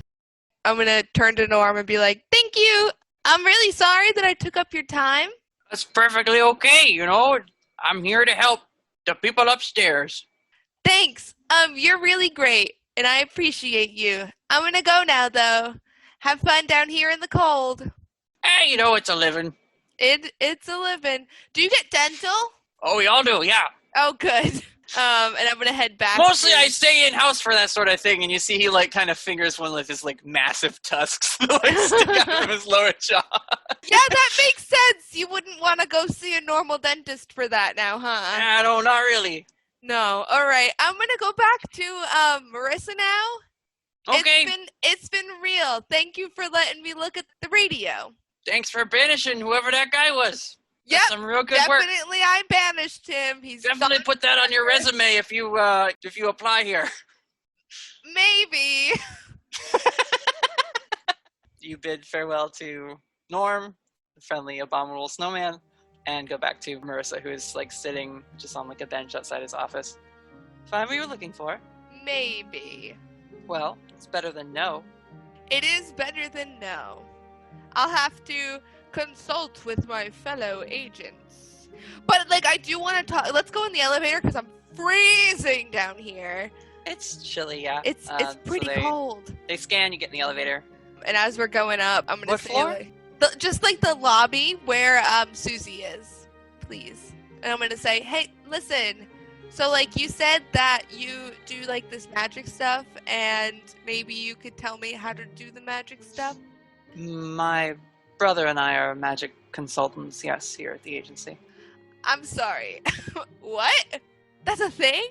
Well, yes, we studied the arcane for quite a few years. Can I, like, maybe have your phone number? And if I ever run into some tough stuff, I'll just, like, maybe shoot you a text. This is not meant to be, like, some, like, coming on to you. Like, don't think of it like that. Like, I just wanted to clarify that, like, right up front. Like, I really just want to learn magic. Yeah, I get that. And she takes her phone out, shows her number so you can add it to your phone. Okay. And as I'm typing in, I'll be like, I do have a girlfriend already. I just wanted to let you know, like, that was not... Congrats. Thank you. Thank you. She's great. She has deer legs. She doesn't know what to make of that. She's just like, huh. Yes, if there's any questions you have about... You said you can't control what you're doing? No, not at all. I see. Is there anyone else in your group who can't really control what they're doing? No. Well, maybe Damien, but I feel like that's maybe, like, subjective. Like, that's his choice to not control what he's doing. My brother and I try not to deal with demons, so... Yeah, no, that's just him as a like, that's not something that he can learn. That's just him. Well, if you're going to be around, and she takes out a little sticky note and writes down a room number. Me and my brother's office, and we're usually there working on things. You can come by and we'll try to figure out what's going on with your whole deal. Sad thing, I'm leaving tonight. Okay then. Well, this has been a very interesting few minutes, Miss Starbuck. Yes. When definitely when I come back, you best believe I will be paying a visit to that office. Okay. And this is not flirting. No, just this to be is clear. not flirting. I'm 100% not flirting with you. I am just really excited to learn magic. I have a girlfriend. Have wonderful travels. Okay. She will leave you be. All right, I get out and I'm going to say, okay, Susie, here's your clipboard. I didn't write anything on it, just like I said. I didn't do anything with your clipboard. I really, honestly, I just wanted it so that I looked a little bit more official, you know? And Takes it back. Bye. Looks at the clipboard, looks at you leaving, and just like rolls her eyes.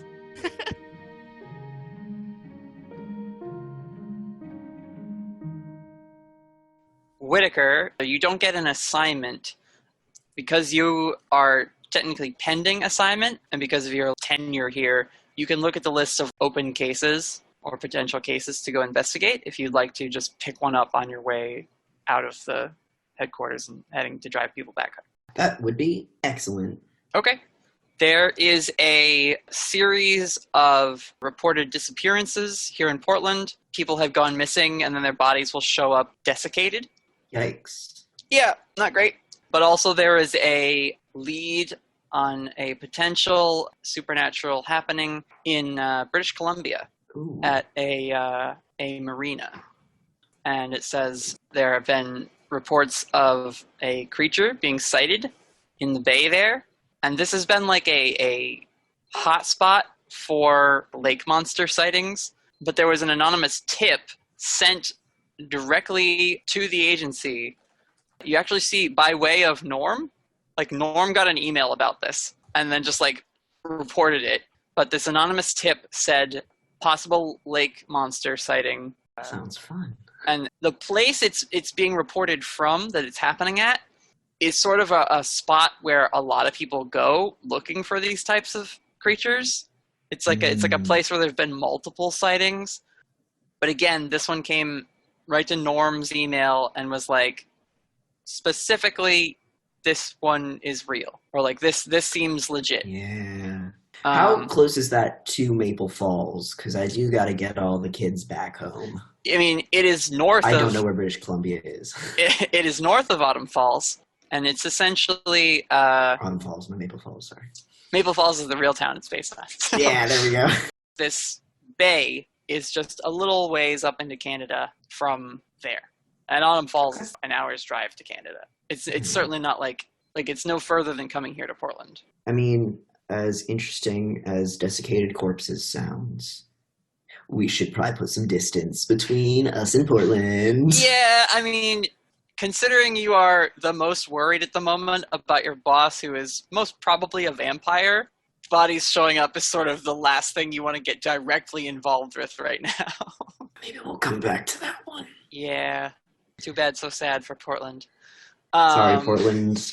Plenty of great agents here who can deal with that and not have layered loyalties on the matter. So you all pile. This also sounds like one that's less likely for us to get killed again. So, all right. Yeah. So you pile into Whittaker's truck, and say goodbye to EC headquarters and the city of Portland. We're not doing the deep tonight? Oh, right, the deep, because you're staying here tonight. Deep. I forgot. It's only the afternoon of that day. So, yeah. There is time for Damien to stop by Dr. Kabe's. There's also time to do that. Anyone who wants to go with you there can. Because I feel like Damien we has... know that he's going to Dr. Kabe's. Like, I feel like we'd all be like, no. It's like, I have $60 to spend, and I would like to spend it at Because you Dr. didn't Kabe. spend it on the things you bought last night. Wow. I shouldn't be surprised, but I feel like if Aidan knew this, she would be upset with you. And rightly so. Okay, so it's like late afternoon. You guys have spent some time at the Eastey Agency digging around for dirt. Felicity, I'm assuming you share what you discovered with Whittaker and the team. Whittaker, you tell everyone that Prithvi is going to work with you guys. And so, Damien, you want to go into the city again? Yeah. Directly to trouble. Do not pass go. Do not collect $200. Get an angel to hand you $60. Yeah. Damien says he wants to go, gang. What is everyone's feelings on that? No. I'm just going to I know spend in $60 improv and leave. It's a simple... I know it's all like... Get in, get out, cause no shenanigans, do no mind control. Yep. Just, I have the name on this card, have to go check it out. And I feel like patronizing is not offensive in any way. See, usually I agree with you. Not gonna lie. This one also, I don't know, feels like a no. It's feeling a little bit like a no. It's like a big no. Just a huge, glaring no. Yeah, Aidan says, I'll go with you, Damien. Oh my god, no. Oh no. Because she looks at all of you and she says, he's gonna go, right? He's gonna go. I will go keep an eye on him because he's gonna go. Bamf him out of there if anything shitty happens. Yeah, exactly. Good. Should I look for anything, Whittaker, while I'm babysitting? I cannot think of anything off the top of my head that wouldn't get you in immediate trouble if you went looking for. You know that Dr. Kabe's Occult Emporium is like, well, let's see. You know of a pair of agents who go to Dr. Kabe's quite a bit, despite the normal mandate of like, don't talk to this dude. He's bad news. Do you want to venture a guess as to who they might be? Is it the twins, or is it Ross and, it's either them or Ross. It is Ross and Spiegel. Oh my god. Kabe's their weed guy. Yeah, Aidan, just pick us up some weed. Just figure out what he sells. Get me some indigo while you're there. So while you ask Aidan to go pick you up the good kush, does anyone else want to come or think that it's a good idea for them to come? Hugo! I didn't want to rope Hugo into it. This is I want him in if I can. A dangerous magician, so it's sort of right up Hugo's alley. He was busy exercising, but yeah, he's probably going to go. Yeah, as Damien and Aidan are like waiting for the shuttle, she gives you a call and she's like, Damien and I are going to go do something probably stupid. Do you want to come with us? You know what? It's always good to know some people, so why not?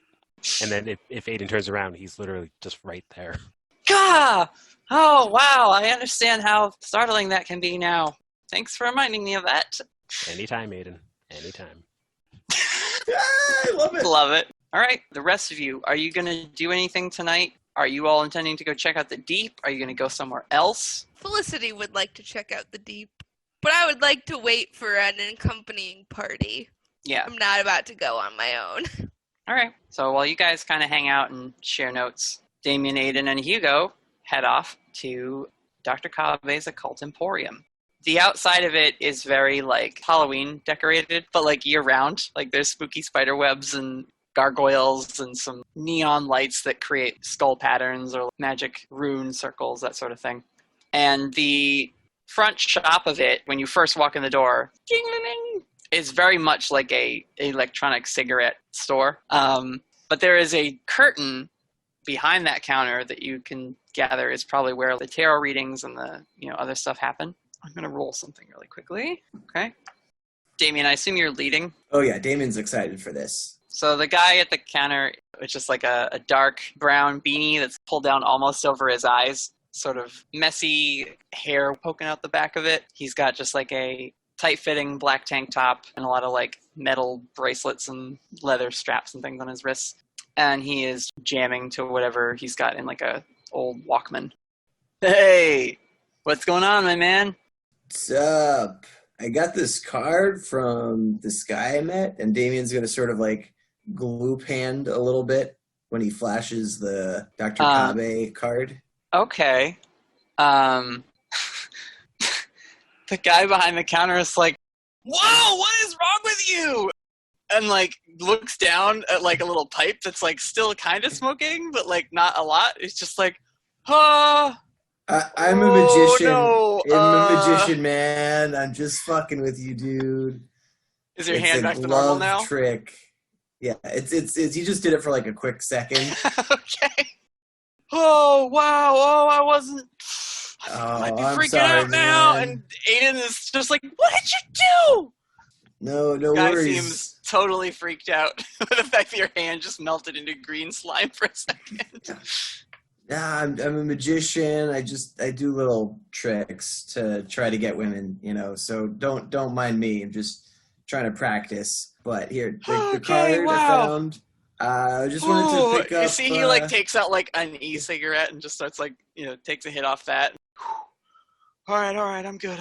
Whoa, man, you cannot just like that's some like David Copperfield shit. What the? Whoa, God. Sorry. Did you come to buy something or? Yeah, gifts from my friends. They like candles and rocks, and some of them were looking to get high. So I wanted to get them a nice piece of glassware. Nothing too crazy. All right, man, look around, I guess. Ooh, boy. Sort of puts his fist on the counter, just like bracing himself, and he collects his composure. Yeah, make sure to hydrate, bud. Yep, that's important. Oh, man, don't want to melt. He's like looking at his hand, like expecting his hand to melt. Damien slides a tiny water bottle out of his sleeve that he palmed the night before and just drops a little water bottle on the guy's desk. Aidan goes up to the guy at the counter and just starts like talking with him. She's like, sorry about my friend. He's an amateur magician. Got a lot more than an amateur, man. Hugo, what are you up to at this point? He's essentially just walking around the inside of the building, just looking at the various glassware and such. Okay. Nonchalant. Yeah. Why don't you read a bad situation? Oh, no. You never want to hear that. Never want to hear that. Do. It's a 10. Let's see. I guess the first question is, are there any dangers we haven't noticed? Oh boy, we shouldn't be here. All right. While Aidan's talking to the guy and Damien is perusing the wares, Damien, do you go to pick up any of the stuff in the shop? Like, what are you looking over and going to pick up? Damien would not be touching anything, hands sort of behind his back, looking around. But happy to look at glassware, or if there's anything that the wizard would have been here for. Because if the guy is not in the know of magic and the supernatural, it seems, just try to see if there's any reason that wizard was here. You're looking around. There's a lot of incense here and candles. You get past the smoke shop section of it and get into the more spiritual knickknacks sort of side of things. There's like a beaded entry thing you got to go through. And Hugo, you're also perusing this area. There are those wooden instruments that are basically an animal with like a ridged back that you tap on, or like they make the like noises or whatever when you like run a wooden thing across them. Hugo, you're just sort of keeping an eye out, and you don't see where he comes from, but a figure suddenly is upon Damien. He is a dark-skinned, very tall, lanky fellow with sort of short cut hair and beard. The beard has some like interesting design elements to it. It's not just like a grown-in beard. It's like clearly been shaped a little. And he is wearing a dark gray suit and like dark gloves. And he picks up the little frog instrument and flashes it in front of you, Damien. Can I help you find what you're looking for? I wanted to purchase some minor knickknacks to patronize your shop. newish to Portland and just like to know where fellow like-minded people are in case I have the need later on. I have come across money. He sets the frog thing down, Damien, and as you're talking, he gets real close to you. Do not take me for a fool. I know who you are, Mr. Edgecrest. And you see his eyes flash dark smoke across the white parts of it. Hey, Natalie. Yeah, Hugo.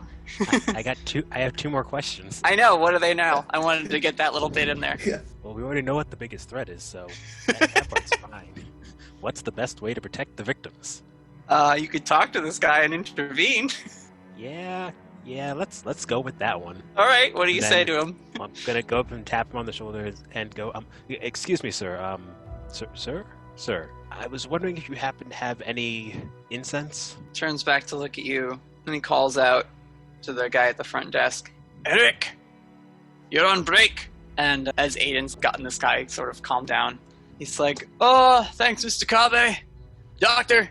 Kabe, I'll see you. and he like goes out the front. And he gives you a very stern look, Hugo, and he calls out, Right one. Are you the only one of these three who is not going to lie to me today?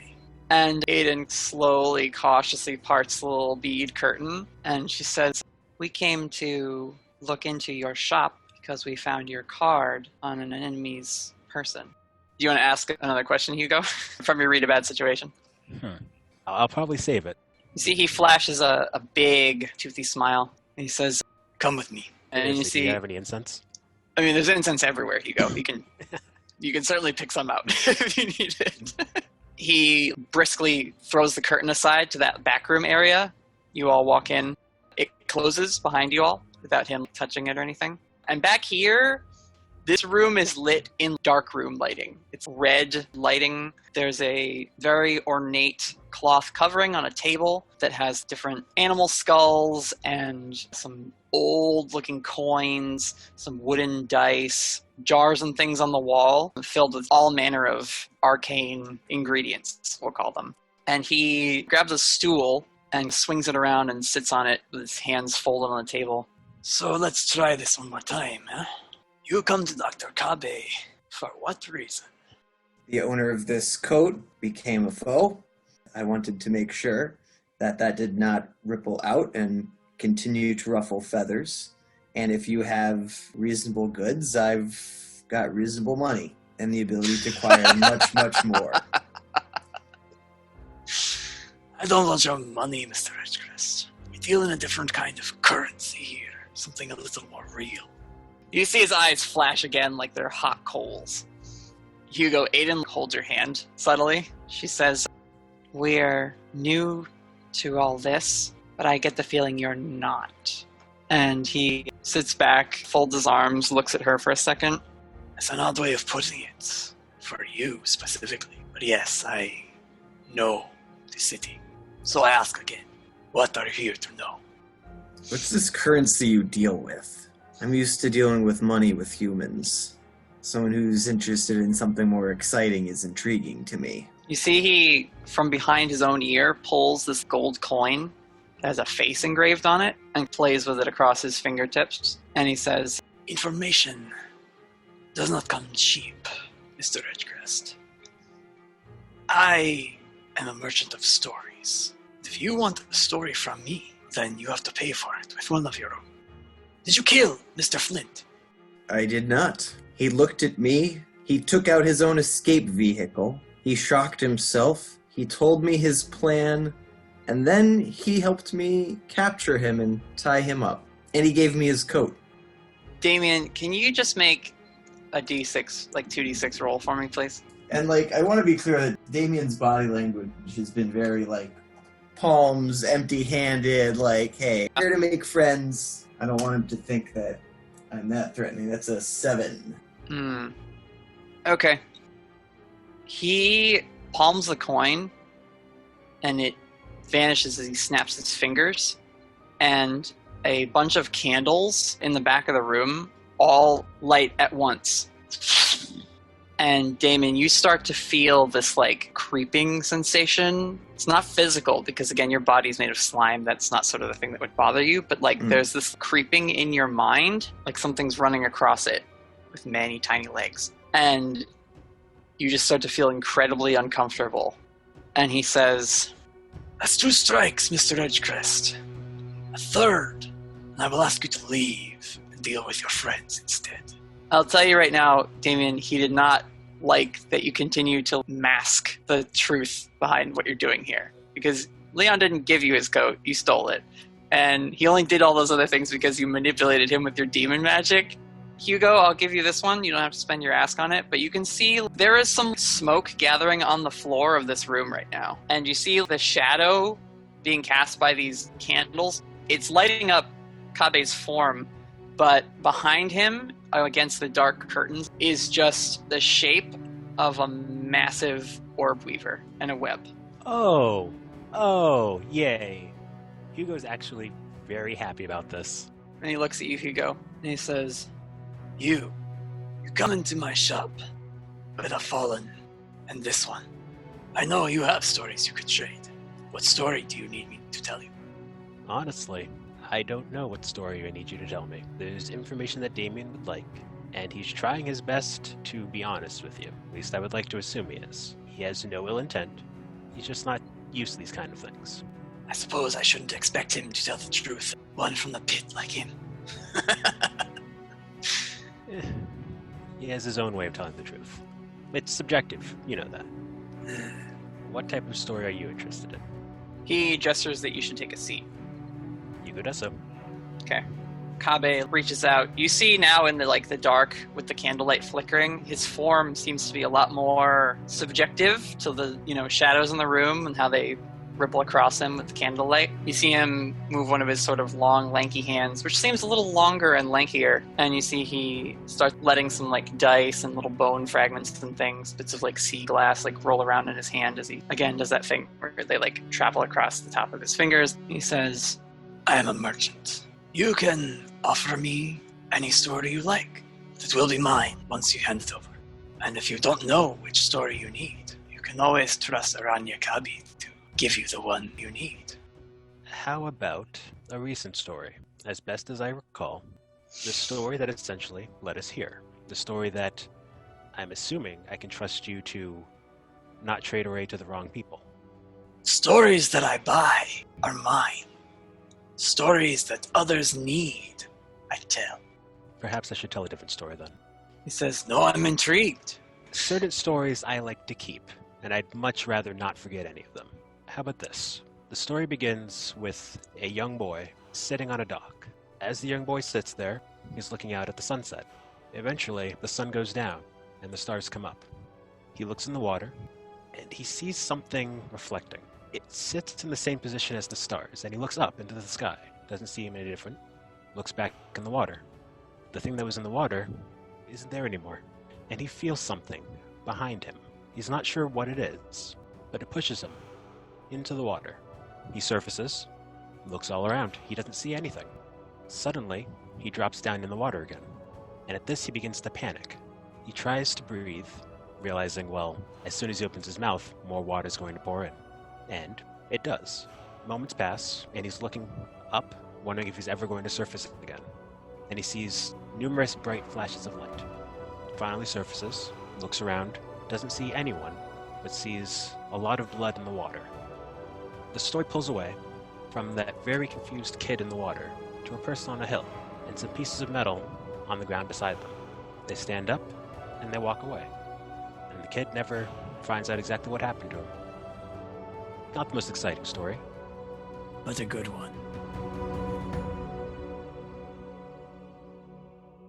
And when he says that, Hugo, he unrolls his hand, and the objects in it start to just fall, and time seems to slow down in your perception of this as you recall this moment in Hugo's past where he, as a member of the Whispered, did exactly what they're meant to do. Save someone and never get any credit for it. And as the objects from Kabe's hand fall and hit the table, they sound very far away. And as the last one is falling from his hand, it's that silver coin. And it's tumbling tumbling. You hear Aranya Kabe's voice in your head. He says, Now I'll do you one better.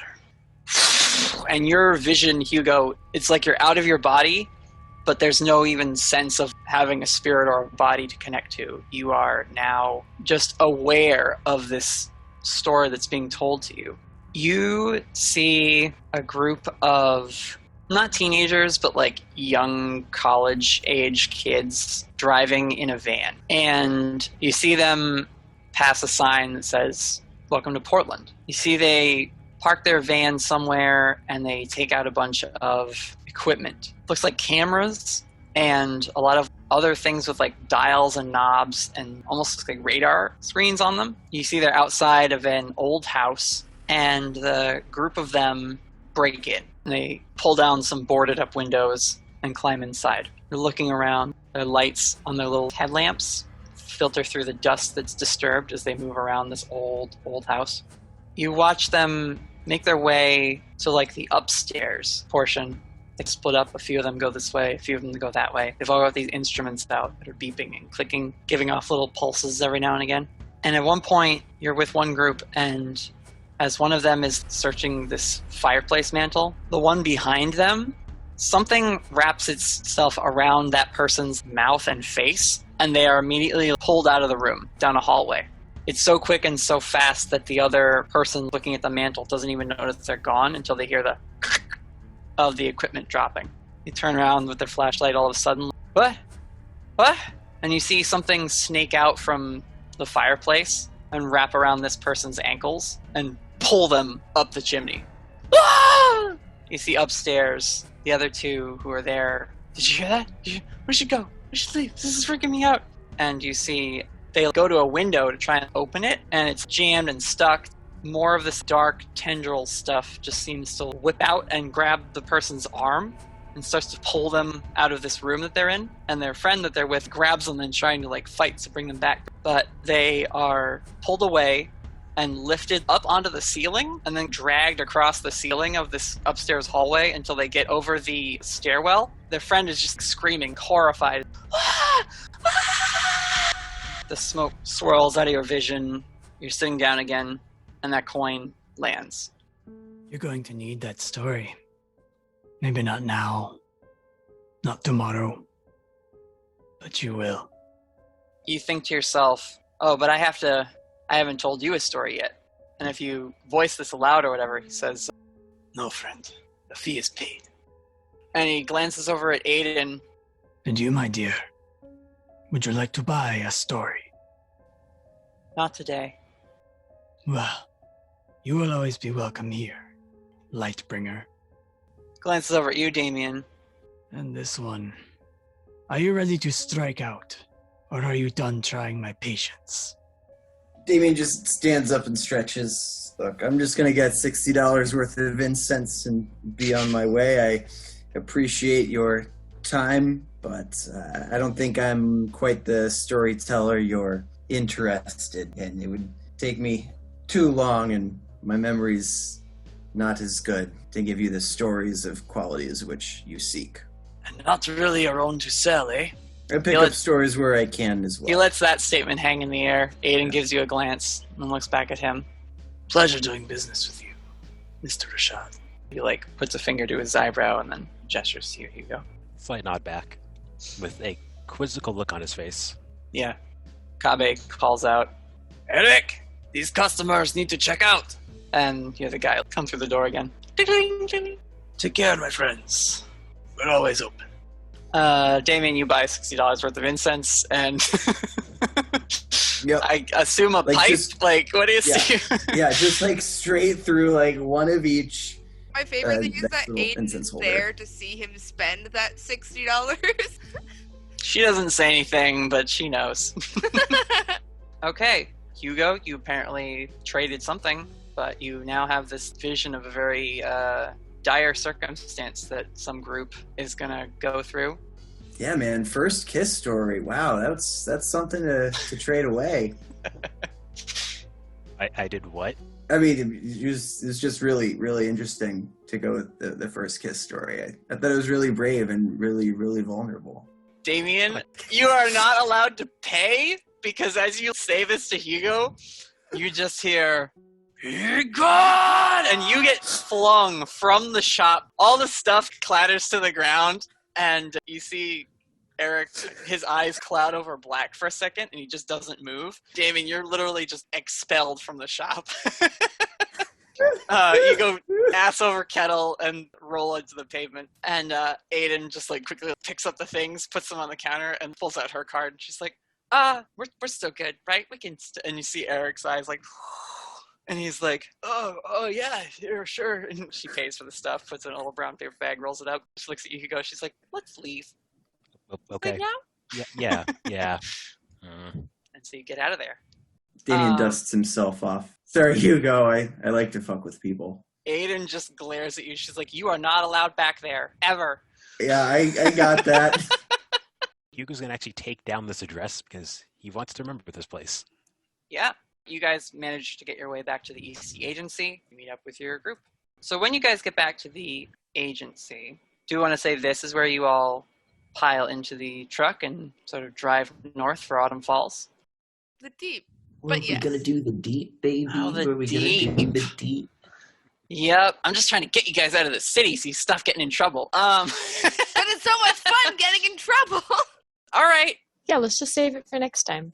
Yeah, we can say we're getting ready to go to the deep. Okay, yeah. You guys get back. If you ask Aidan and Hugo and Damien about Dr. Kabe's place, Aidan didn't say much about it. She's just like, you should not have gone there. Here's your stuff, and hands over the incense and things to people that ask for it. What do you all think of the place? Was he nice? I have this thing where I think it's more fun to stretch the truth and go around it, and he does not take kindly to that at all.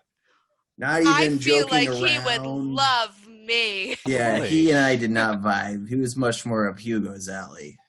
Apparently I told him a story about my first kiss. No, I was fucking with you. I'm going to remember that, Damien, just so you know. But you ain't going to remember that story. Horns. And that's why I was very careful about which story I chose.